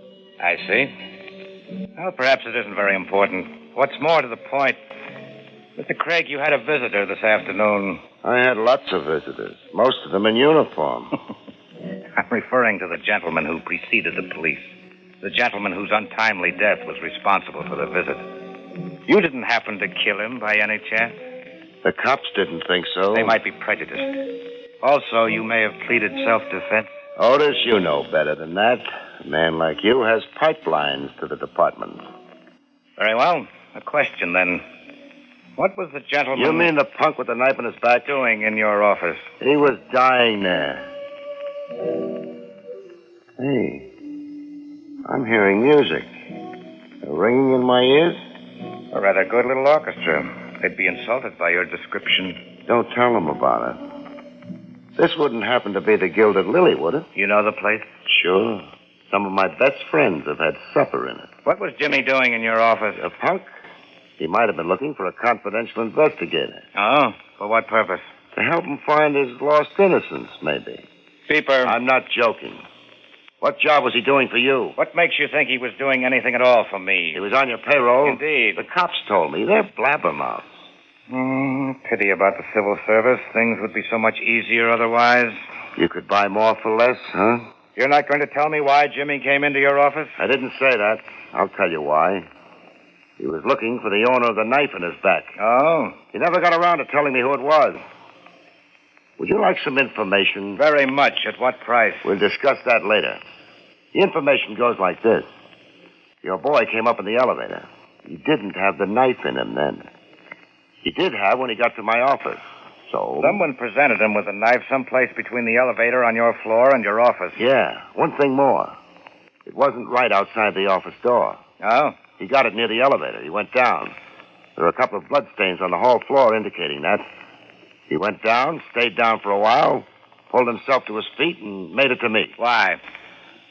You didn't like my previous suggestion? No.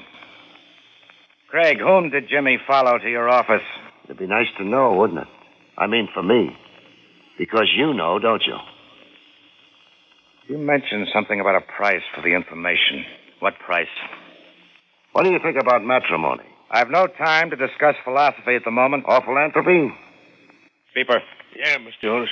Up until this moment, I've been considering Mr. Craig an honest, if somewhat stupid man. Now I'm not so sure. Yeah? Either of his honesty or of his stupidity. I can get you references on both counts. I would like to be sure, Beeper. I take him apart? Unless Mr. Craig would like to tell us another story. I'm out of stories. You're in trouble, however. Beeper, we want Mr. Craig to explain his remarks about matrimony and philanthropy. Yeah, hold it, Craig. I wouldn't mind plugging you in a leg, say. Give me an excuse. You're gonna stand and take it nice? Okay. Take it. I hope the gun barrel don't scar you permanent. How about putting your arms behind your back, huh? Gonna start getting painful soon. Thanks. Now, hey, who? Opportunity knocks. No, Otis. I've just inherited a gun. Beepers. You weren't expecting company. Mr. Otis, I've been knocked unconscious. I've been pistol whipped. Maybe I'm sore. I wasn't expecting company. Yeah, that's the reason Beeper was startled. All right, open the door. Let's see who it is. Hello, Mr. Otis. The Marine. Hello, Trav. Hi, Craig. Mind if I come in? The office belongs to Otis. You're holding the gun. That belongs to Beeper. Beeper? He's lying down. Tired? He ran into a doorknob. Have a gun on him. Thanks. Who knows? Maybe he has a license for it. We'll see. Exactly what do you want here, Lieutenant? We've had the place staked out. Nobody we were interested in showed up. I got the report that a big man was carried in. Turns out it was Mr. Craig. That's how it turns out. The place staked out? And you're looking for... If nobody minds, I'll get out. In a hurry, Barrie? I'm late. For what? A date. Now, wait a minute. Way it looks, you were slugged and brought here. I guess it does look that way. You could prefer charges. It was all in fun. That welt across your face doesn't look funny. One of the reasons I'm in a hurry. What? I want to have the nasty little bruise kissed away.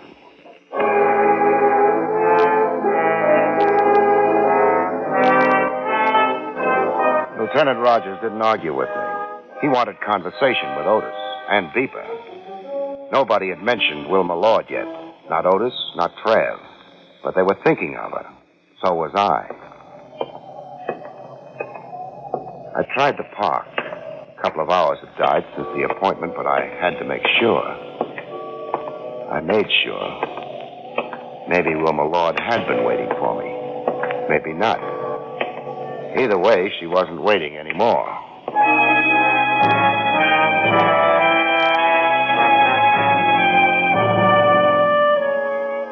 Trav would annoy Otis for a while. He had nothing to hold him on.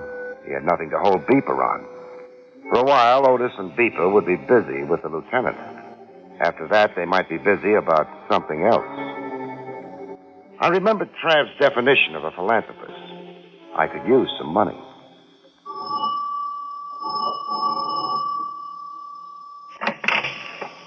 My name is Barrie Craig. Yes? You're John Waring? I am. Mind if I come in? It's rather late. So late you sent the butler to bed, huh? Well, that is hardly... Who did you say you were? Barrie Craig. Should I know you? Yes. Why? Because you're a philanthropist. Good night. I didn't finish. Because you're a philanthropist about to get married. Come in. Thanks. In here, if you please.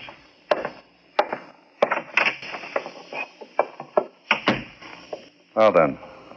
Your name is Barrie Craig. You're a reporter, perhaps? Not exactly. Then why your interest in my... Marriage? I've been hired to make sure it goes through on schedule. Hired? By whom? Your fiancée. My... Didn't I use the right word? You mean Miss Lord? How many girls were you planning to marry? Mr. Gregg, I permitted you to enter my home because you seem to know about my marriage. I didn't expect you to insult me. I'm sorry. Blood gets on my nerves. Blood? A man was murdered in my office today.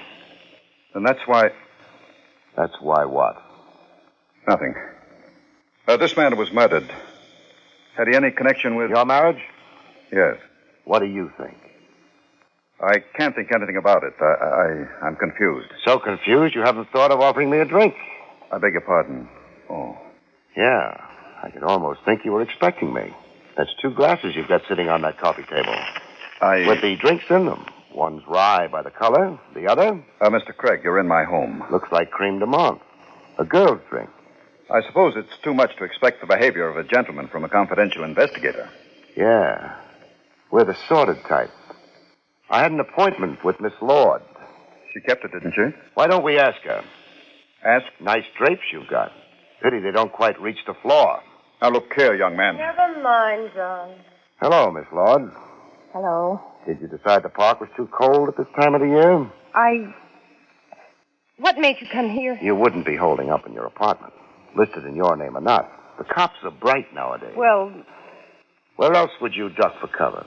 It was simple. Lucky for me, it was simple. I get confused easy. What do you want? You hired me to do a job. I believe you. I always believe my clients. Sometimes I'm suckered, sometimes not. Because sometimes clients don't expect to be believed. I resent all this. Don't be in too big a hurry, Mr. Waring. Miss Lord was afraid that the marriage was going to be interrupted by murder. Murder? She didn't get around to telling me whose murder, yours or hers. Because another murder happened to somebody else. I didn't... Somebody on Harry Otis's payroll. Whose idea was this marriage? I asked Miss Lord to be my wife. And she said yes. Why? I love... You don't have to laugh at me. Harry Otis. You were on his payroll, too, Miss Lord. The Crime Commission was getting ready to ask him questions about his business, his tie-ins with officials, his backers. I must ask you... You were going to say leave. Let's pretend it was explained. Wilma Lord's young. She's beautiful. Maybe she could have wrangled a marriage offer out of you anyway.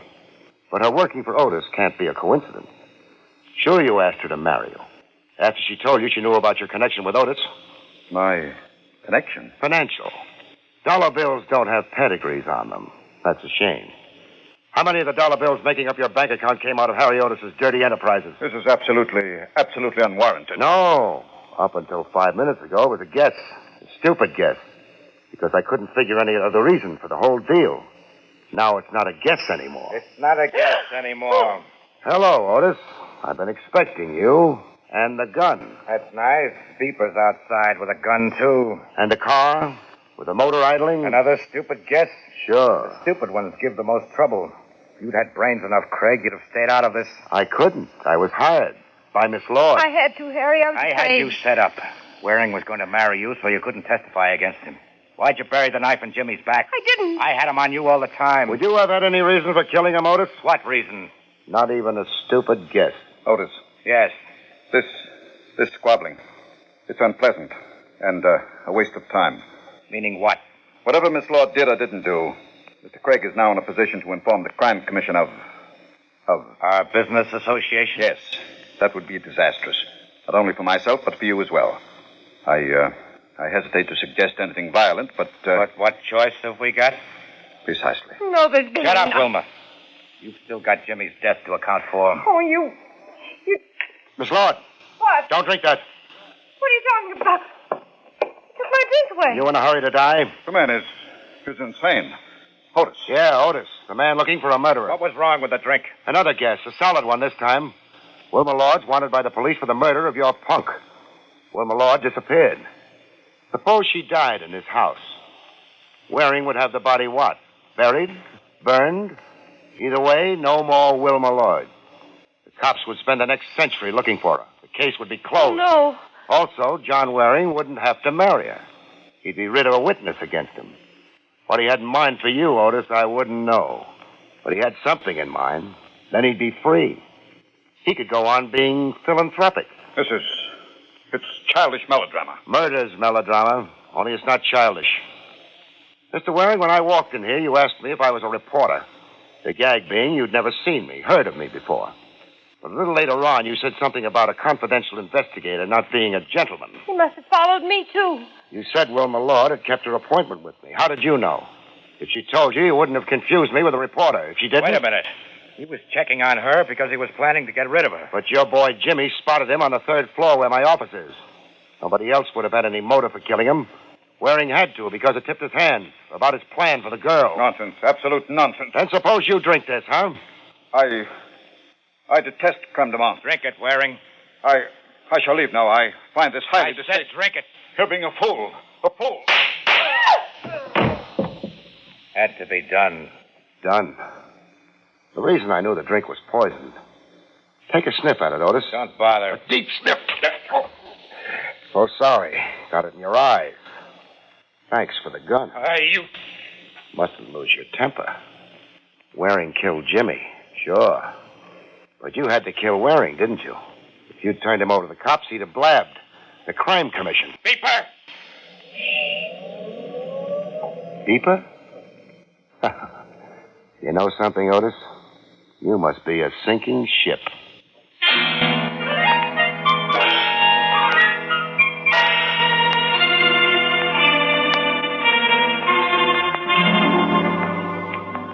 That was it. All wound up, I went home, I slept. The next day, I was back on the third floor, being lonely. How do you lock this door? There's a thing underneath the doorknob. Oh, you remembered. Somebody following you again? No. I just don't want to be interrupted. At what? Thanking you. I don't have any money. I'm not marrying a rich man anymore. But I don't think you'll mind. Oh. I always believe a client. Good night, folks.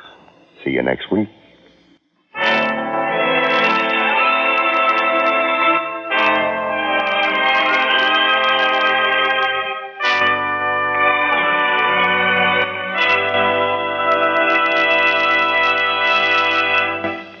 You have been listening to William Gargan in another exciting transcribed mystery drama from the adventures of Barrie Craig, Confidential Investigator. Tonight's story, The Case of the Borrowed Knife, was written by Lou Vittes. Next week, it's an exciting story titled Dead on Arrival, about which Barrie Craig has this to say.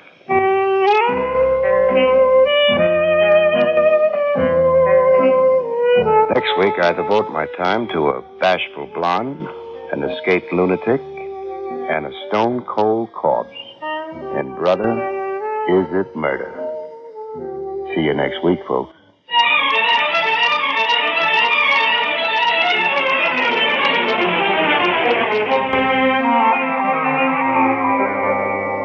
Featured Featured in the role of Wilma was Elspeth Eric. Barrie Craig, starring William Gargan, is under the direction of Hyman Brown. This is Don Pardo speaking.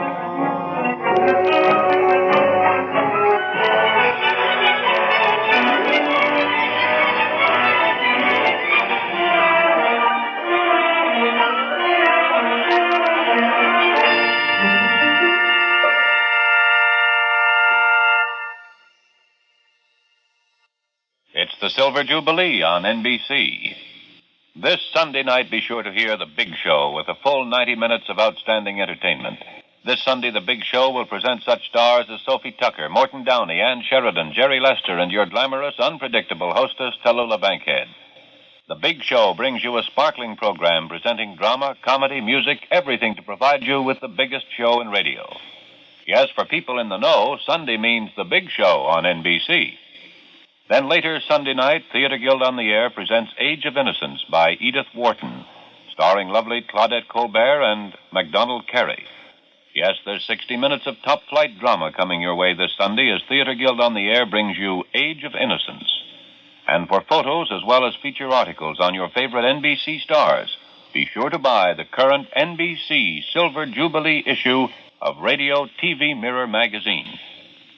This Sunday, hear the best, hear The Big Show, and Theater Guild on the Air, both on this, your NBC station. I didn't know that Hyman Brown had actually directed an episode of Barrie Craig Confidential Investigator. I mean, I knew him Inner Sanctum Mysteries and a lot of other shows. Didn't know he'd done this one. 73 years ago, November 7th, 1951, William Gargan, Barrie Craig Confidential Investigator, here on Classic Radio Theater with Wyatt Cox. More crime coming up. Joe DeSantis in the Mutual program, Under Arrest.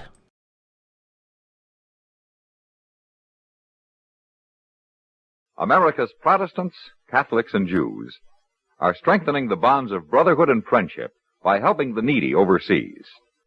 Through their houses of worship, these three faiths are sending voluntary relief to virtually every free country in the world.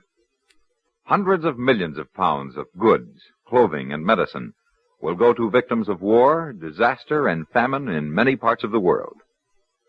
More than 80% of American voluntary relief work for the hungry and needy overseas is conducted through the religious agencies of these three major faith groups.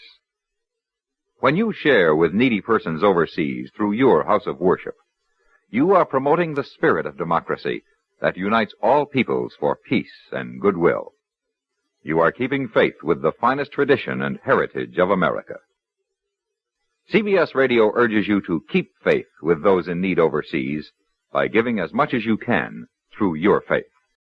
Now on Classic Radio Theater with Wyatt Cox, an episode of Under Arrest.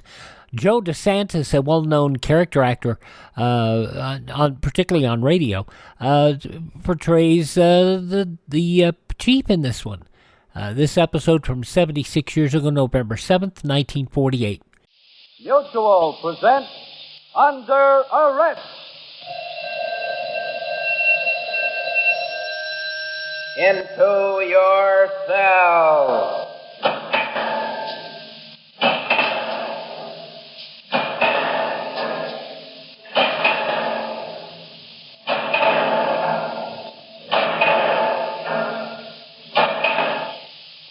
Criminals behind bars.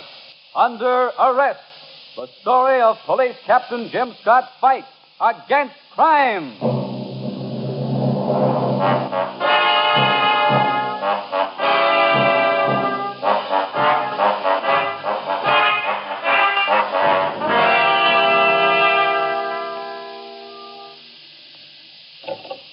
Captain Scott.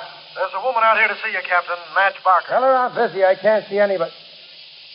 Madge Barker, you said? That's right. Yeah. Okay, send her in, Sergeant.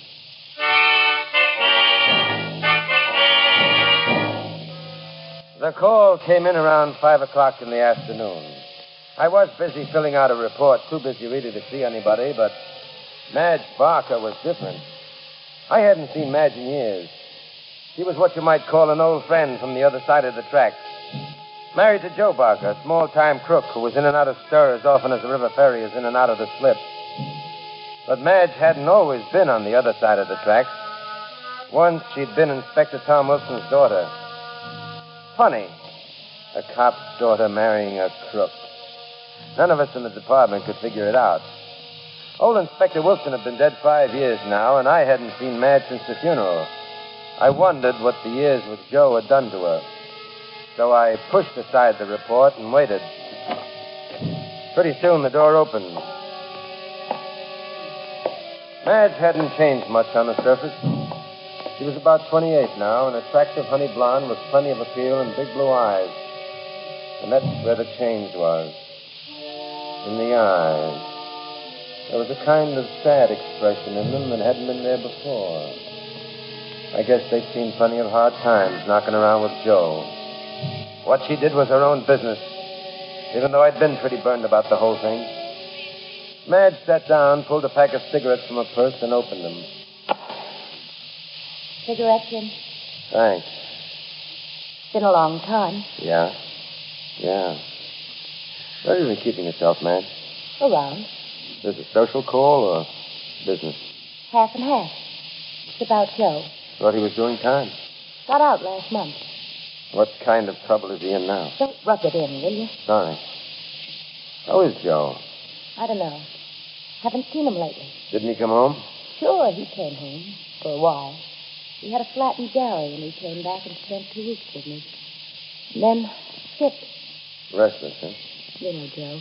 Where is he now? I don't know. That's why I came to see you. Why me? Jim, you've got to help. Why me? Missing persons is just down the hall. Oh, for heaven's sake, Jim, I'm asking you to help me. You think I should? Well, I. All right. Maybe I asked for it. You all told me he was no good, that he was a good-for-nothing crook, and he'd always be a crook and never go straight. But let me tell you something. If I had it to do all over again, I'd still marry Joe. I'd marry him because I love him. I love the guy. All right, Madge, all right. Take it easy. I wasn't saying I told you so. I just wanted to find out, that's all. Find out what? Whether you still love him or not. And I see you do. That's good enough for me. I'm sorry. Forget it. Now, let's have the facts. When did you last see Joe? Oh, he got a phone call the night before he left Gary from this city from a guy named Nick Brentano. I've heard of Nick. They say he's bad business. Joe can't seem to stay away from bad business. So you figure he's here in town and you want me to help you find him? Yes. Well, let's hope Joe isn't in any more trouble. I tried, Jim. I swear I try. Every time he comes out, I try to set him on the right track. I do my best. What more can I do? Oh, come on, Madge. Come on. Crying isn't going to help. Here. Here's a handkerchief. Thanks, Jim. That's better. Will you give me a hand, Jim? I'll do what I can, Madge. I'll do what I can.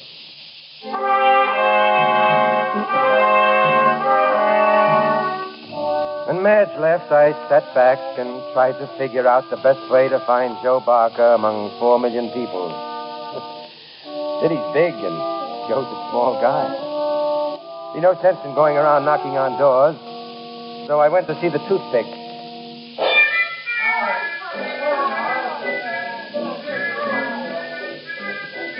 Toothpick around? Yeah. Hey, Leo, there's a guy here who wants to see you. Right away.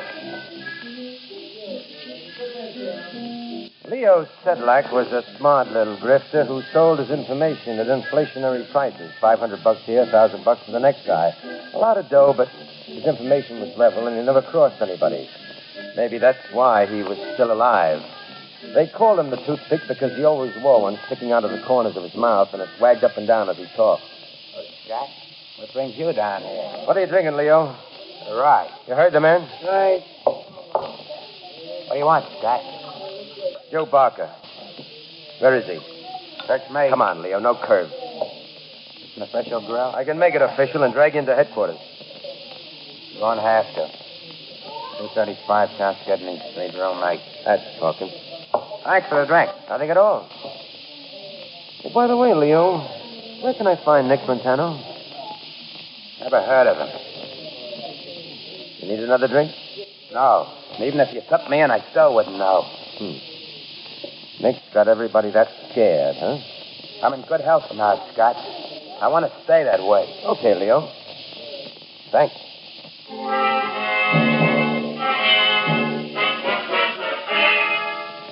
235 South Gedney was the tenement walk-up. And room 8 was like room 6 and room 7 and all the other rooms. Small, dingy, and dark. The door was half open, but I knocked just the same. You know, I was brought up that way. The knocking didn't raise anybody, and my knuckles were getting raw, so I lost all sense of good manners, pushed the door wide, and walked in. I couldn't see a thing. I tried the light switch, but nothing happened. I got out my flash. The striped shaft split the darkness like a razor. I picked out a chair, 9-posted bed, battered chest of drawers, but no Joe Barker. Barker! Barker, you here? You in, Barker? Stumbled over something, turned my flash to the floor. He was in, all right. But obviously hadn't been expecting guests. Joe Barker was lying on the floor, and there were 2 holes in his chest. I couldn't have been standing there more than a few seconds, and my brain was already working on the call to homicide, the notification of the medical examiner, and telling Madge. When I heard the door close behind me, and I could hear somebody breathing in the room, and I knew it wasn't Joe Barker. I waited 1 second, 2. Then I twisted around fast with the flash pointed at the door in my hand, reaching for my gun. Too late. Oh.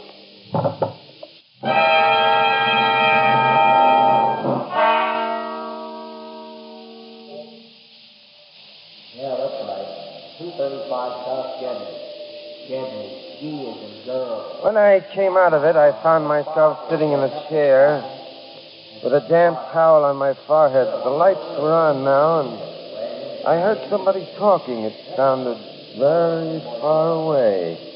First, I thought it was the Archangel Peter, but when my eyes focused again, I saw that it was Lieutenant Larry Gavin on the phone across the room. There were a few uniformed cops looking around. Yeah, St. Robinson's around, some of the lab boys. That's it. I told you, 235 South Gedney. What's the matter, Johnny? You going deaf? Okay. Yeah, thanks. Oh. Well, Sleeping Beauty arrived. Feeling better, Jim? I felt much better before. What happened? We got sapped. I know that much. How did you get here? One of the beat cops saw a guy running out of the building in an awful hurry. Came up to investigate. What about the guy who ran? Lost him. See his face? Nope. Say, that's a nice egg there on your head. Want it fried or scrambled? Yeah, very funny. Give me a cigarette, will you? Yeah, sure, yeah. Thanks. How did the lights get on? They wouldn't work before. Somebody unscrewed the bulb. Barker's dead, isn't he? Very. Got the ball rolling? Uh-huh. Just phoned for the ME, the photographer, and a guy squad from the Scientific Research Division. You better stick here and mastermind the operation. Where are you going? See his wife, Madge Barker? You'll want to know. Good.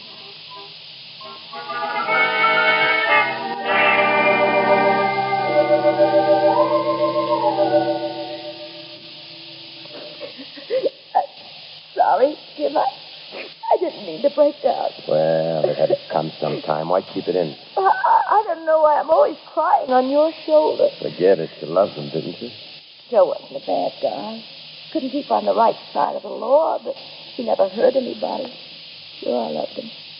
And I think he loved me. It was only like he had a disease, that's all. Sure. Maybe it's better this way. Well, anyway, Madge, you won't get into any more trouble. That's right. Now, tell me, Madge, what did he do his last stretch for? They picked him up one day and found policy slips on him. First time? First time he got caught with them. Uh-huh. Who was in with him? I don't know. He did have a partner. Well, sure, but I never met him. Joe never told me much about his business life. Ever hear of this Nick Brentano before the day he called up? No. You sure? Maybe Joe mentioned him once or twice, but I can't remember. He never named anybody in connection with the policy racket? Not to me. And he wouldn't squeal in court. That's why Joe took the rap alone. Code of the underworld. I always told him it would get him in trouble. Who do you think did it, Jim? I don't know yet. But I'm playing a hunch. What hunch? Nick Brentano is our boy. The Nick Brentano was playing trouble with Joe's base in the policy racket, and that one of them tried to cross the other. Joe never tried to cross anybody. Maybe not. You gonna pick him up, this Brentano? When I find him. Where is he? Nobody seems to know. But I'm going to do my best to find out.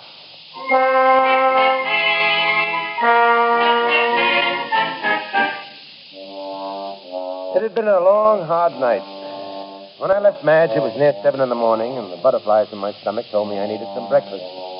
So I dropped into a greasy spoon diner around the corner from headquarters, where I eat lunch every now and then. What's yours, Sherlock? Ham and eggs, toast and coffee, and leave off the wisecracks, Tony. You'll never make the airwaves. I can try, can't I? Adam and Eve on a raft. Draw one. The toast was burned and the coffee was flat. But at least the empty pit in my stomach began to fill up. I was gulping the last of the coffee when somebody came along and perched on the stool beside me. I didn't take any notice until he nudged my arm. It was Leo Sedlak, the toothpick. Hello, Leo. What brings you into this poor man's wrist? I've been looking for you all night, Scott. Yeah, why? I heard about Barker. So? Listen, Scott, for Pete's sake, don't let on that I told you where he was. Why not? Why not? Listen, if Brentano ever finds out that Brentano, huh? You think he bumped Joe? About Joe? Maybe. What's yours, Bud? Coffee. And a toothpick.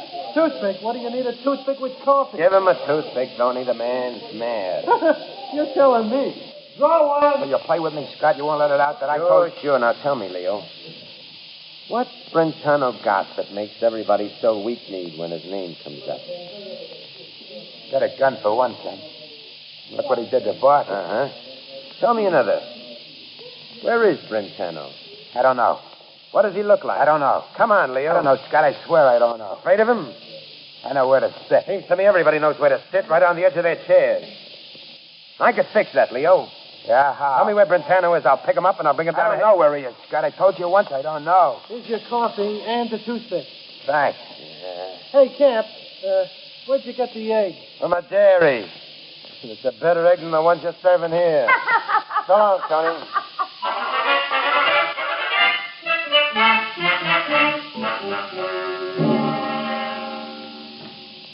Want me, Jim? Yeah, Larry, come in. Head looks better. Feels better. Now, what's new on the Barker killing? Yeah, and he made his report. Yeah? 2 slugs, one straight through the heart. Killed instantly. What time did he get it? Well, about 1 a.m., the doc says. Uh-huh. Must have happened just a few minutes before I got there. That's why you got trapped. You nosed in just as the killer was getting ready to leave. That trick he pulled with the light. Smart. Yeah. Anything from the lab, boy? They found a few things. What, for instance? Cigarette ashes for one. Barker's? They don't know yet. What else? A few chips of wood on the floor in the corner. What from? They don't know that yet either. I'll let you know when the report's complete. Any prints? None. At the crop? Yep. Uh-huh. Larry, tell me something. You ever hear of Nick Brentano? Sure. Who is he? Nothing more than a name right now. Where did he come from? Nobody knows, but he's moved in on most of the rackets in town and moved in hard. He must have a record. Not under that name. I've looked. Well, Larry, the thing that gets me is this. Nobody's ever seen this guy. They don't know what he looks like, but they're all scared to death of him. Sure, because Brentano's big muscle and dangerous. He's supposed to be responsible for a couple of unsolved killings still on the books. Yeah, and the only way we'll nail him is to get him out in the open. Got an idea he pulled the trigger on Barker? Barker and Brentano worked together. Where'd you get that? From Barker's wife. They were living in Gary when Joe got out of stir. One day, Brentano called up, and right away, Barker packed his bag and lambs. Next thing we see of Barker, he's full of holes. Now, you figure it. You don't have to. This Brentano seems to be quite a guy. Got the department going crazy, the underworld scared stiff. How can he lose with that combination? He will. Leave us hope so. He's a little heavy-handed, Larry. He'll make a slip one of these days. And soon.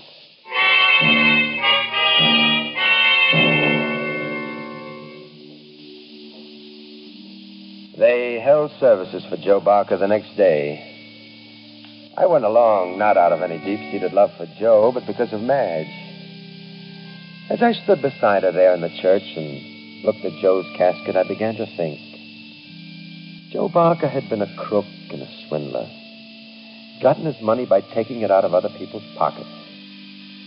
But Joe had paid the penalty time and time again. And each time he was sentenced, he accepted it with a shrug. Funny little guy. He never learned. Maybe, as Madge said, it was like a disease.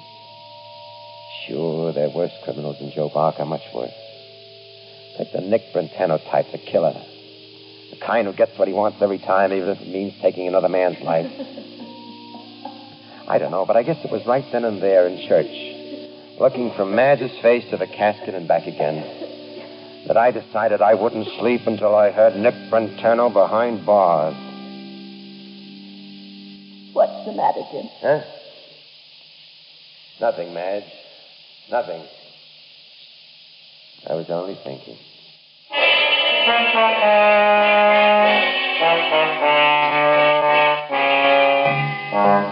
Later out on the street, I offered to go along to the burial. No, you don't have to, Jim. You've got your job. I don't want to keep you away from it. Whatever you say, Madge. And, Jim, thanks. For what? Everything. You've been swell. Forget it. You save the thanks until later, when I bring Joe's killer into headquarters.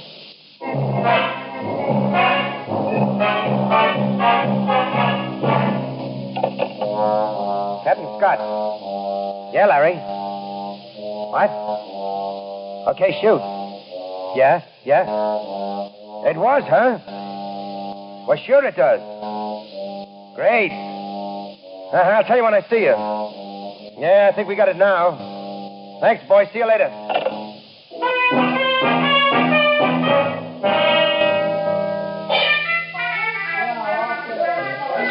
Still stick around? Yeah. Blair's booth over by the wall. Thanks.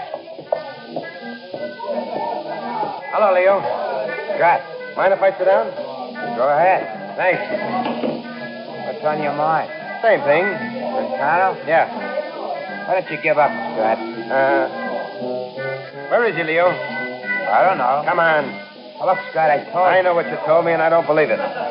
You know where Brentano hangs his hat, Leo. Why don't you loosen up? Because it wouldn't be healthy. You stay clam, Leo. I can make it unhealthy for you, too. What do you mean? You know where Brentano is, and you won't tell. I can book you for complicity and suppression of information. Yeah? Yeah. I can also drop word around that you're crossing Brentano and playing with the law. When your lawyer springs you, Brentano might be sore enough to come gunning.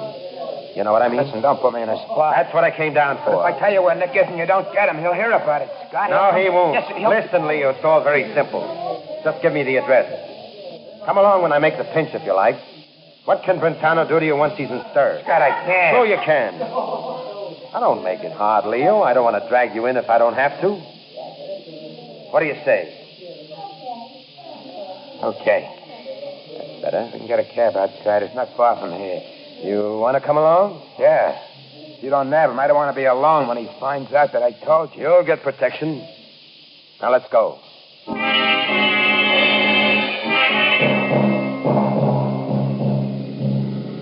We got a cab right outside the tavern. Leo sat hunched up with his hands clammed tightly in his lap. Face looked chalky and the muscles around his mouth were rigid. The toothpick wasn't wagging now. It just stuck out of his mouth straight and motionless. It reminded me of a guy I'd seen once up at State Pen a few minutes before he went to the chair. What's the matter, Leo? You nervous? I'm all right. Don't let it get you down. You're doing the right thing. Nick won't think so. Never mind what he thinks. Yeah. And don't worry. I'm pretty quick on the draw myself. You'll have to be. I thought you said it wasn't far. Just a few more blocks. Right at the next corner, Mac. Classy neighborhood. Nick's got dough. Won't have much use for it pretty soon.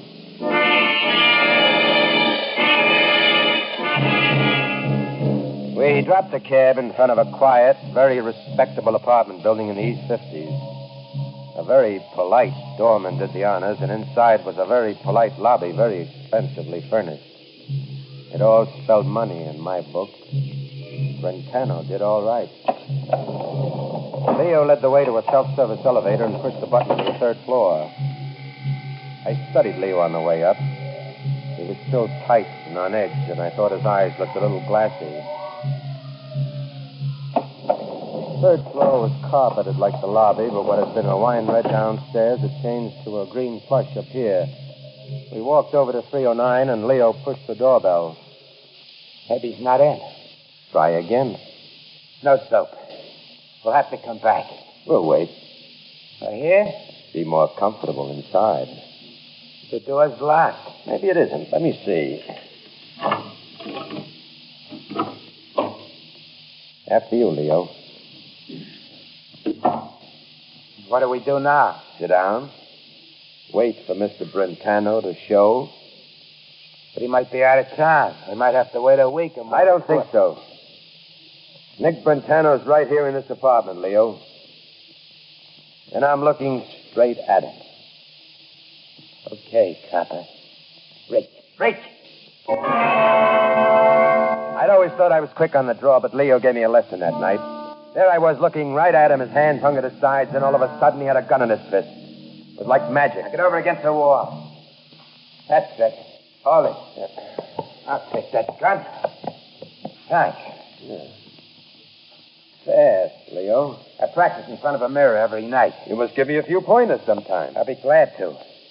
How'd you know it was me, Scott? A lot of little things. They all added up. I'm not good at addition. Explain it to me. For sure. The night Joe Barker got us, for instance, the killer heard me coming up the stairs, and he unscrewed the light bulb, opened the door, and waited. Zapped me in the dark. Now, why would he go to all that trouble unless he knew it was a police officer coming up those stairs, coming to Barker's room? You knew, Leo, because you sent me. Smart figuring. And the next morning in the diner, you said you'd been looking for me all night, that you'd heard about Barker. And the papers didn't have it yet. Right. The department didn't let it out until 10 o'clock that morning. What else? The clincher. One of my men phoned me a little while ago with a big piece of news. Yeah?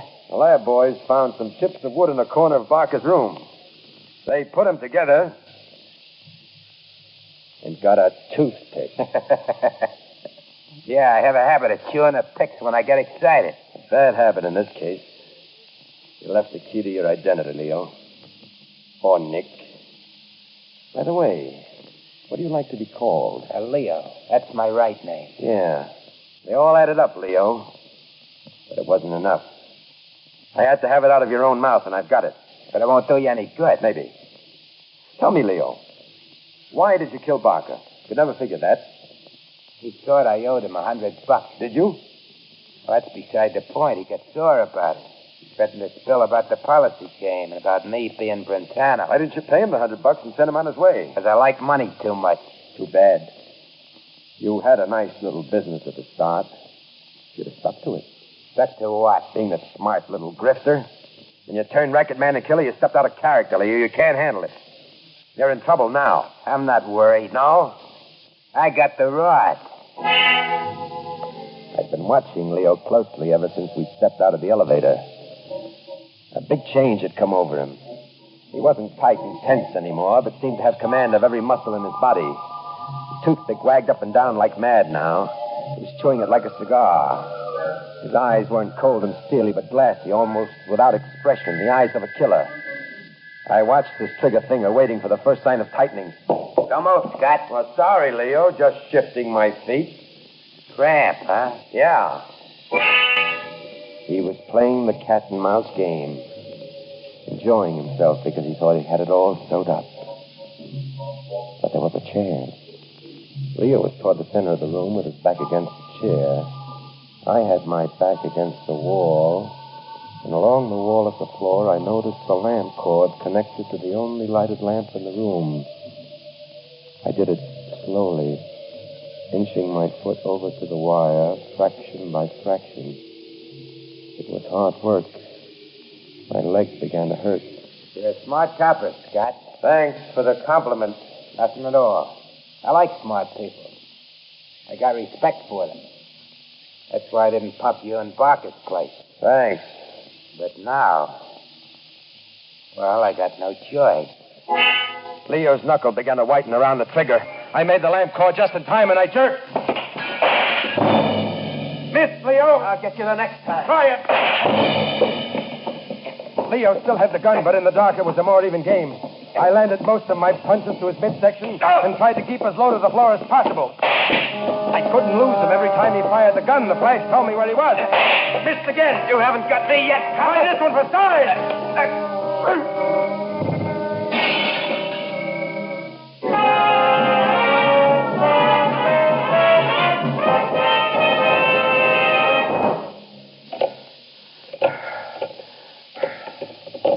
Hello, Johnny.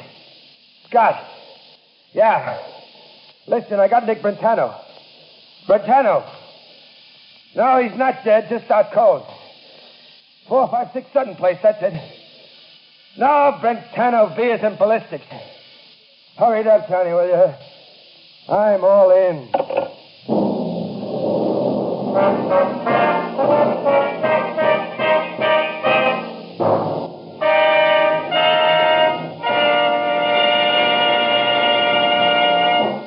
Under arrest.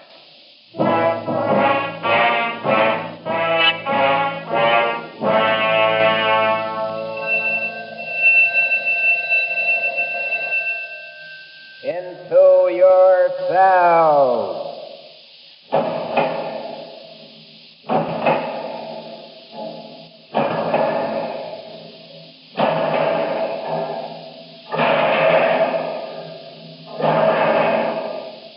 All prisoners present and accounted for.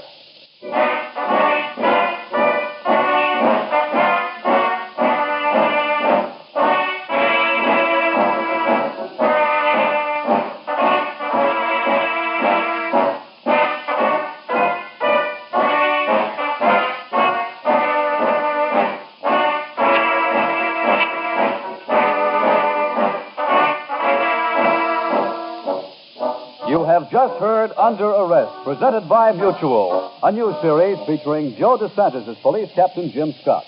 Under Arrest is directed by Martin Magna and written by Bill Wells. Original music is composed by Bob Monroe. Madge was played by Florence Robinson, Leo by Joseph Julian, Gavin by Carl Eastman, Tony by Murray Forbes. All names of persons used in Under Arrest are fictitious. Any resemblance to names of actual persons, living or dead, is coincidental.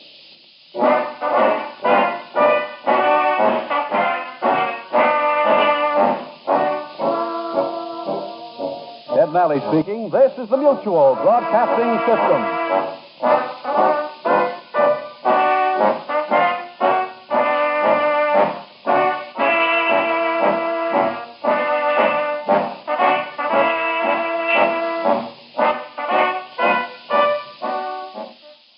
And there you have it, 76 years ago, November 7th, 1948, Under Arrest here on Classic Radio Theater with Wyatt Cox. Got a lot coming up. Hope you'll stay with us.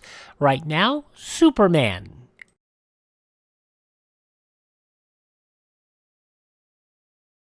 At this moment throughout the country, millions of motorists are beginning to wend their way home along crowded highways from a long Independence Day weekend. It is at times such as these when accidents happen more frequently, when death and driving draw closer together. You can help to decrease the accident and death rate on our nation's highways. Excessive speed for driving conditions is a major cause of many motor accidents. Control your speed at all times to keep within the safe speed, not just the legal limit. America's professional truck drivers are taught to drive ahead of themselves and to avoid accidents by seeing them threaten before they can happen. They know that careful driving keeps them from having accidents which may take lives. Speed is the number one killer on the highways. So drive carefully today on your way home from an enjoyable weekend, and tomorrow wherever you go in your car. Exercise caution, courtesy, and the golden rule, for the life you save may be your own.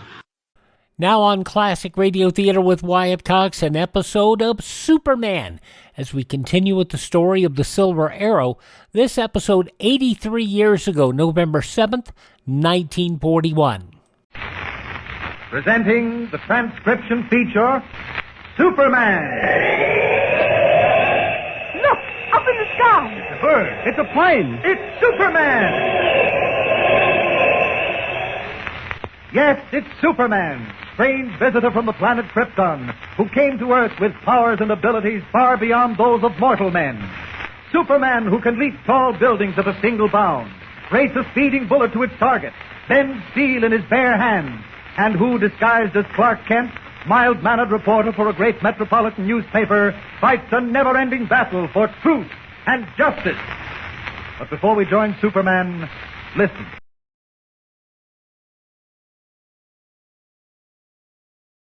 And now to our story. When Jimmy Olsen found a silver arrow buried on Tumbleweed Jones' ranch, things began to happen. The arrow was engraved with a riddle in rhyme. If he who finds it has no fear, he'll search the stream neath the galloping steer. In the deserted ghost town of Dead Man's Gulch, Kent, Jimmy, and Tumbleweed found the second arrow, which in turn led to a third. Having learned from an old prospector known as Hopeful Jake that a legendary character called the Silver Arrow once roamed Lost Valley, Kent is certain the carefully hidden arrows with their mysterious rhymes must lead to something important. But evidently others have the same idea. Some very active ghosts have suddenly come to life in Dead Man's Gulch. First, Kent and Jimmy were almost trapped in a cave by a man-made landslide. Then Tumbleweed was struck from behind and left roped and gagged in one of the ghost town's deserted shacks.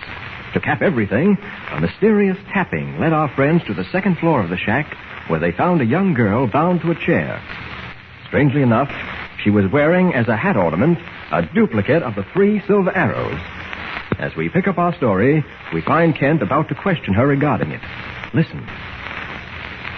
Now, this silver arrow, Mary, do you mind telling us where you got it? Well, not at all, mister. What was that?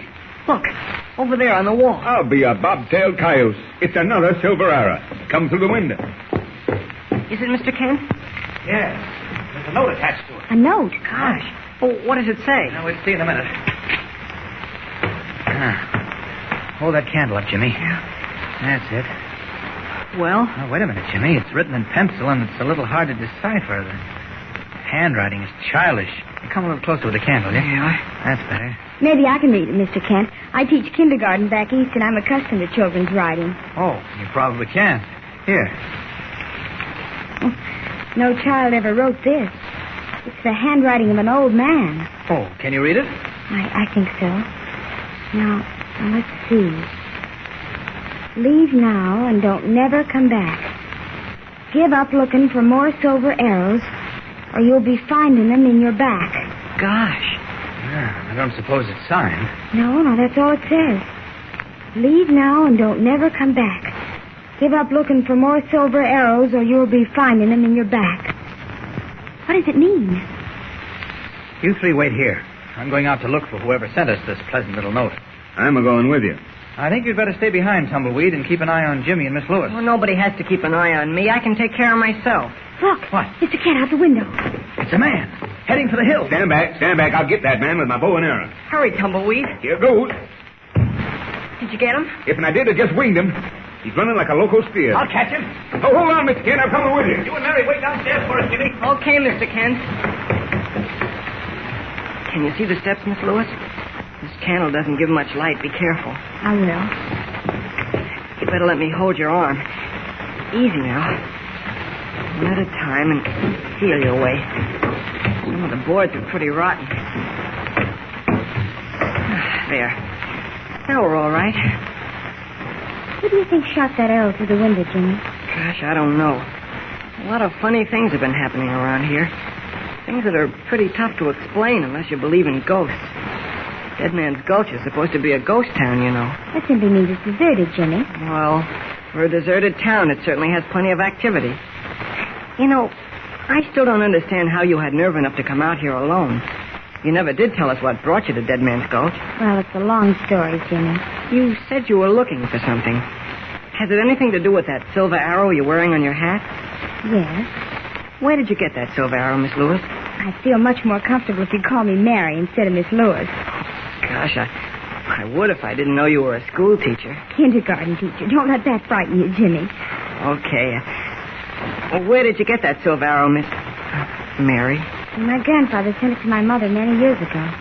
I was searching through an old trunk recently and found it with a faded letter that Grandfather Cummings had written.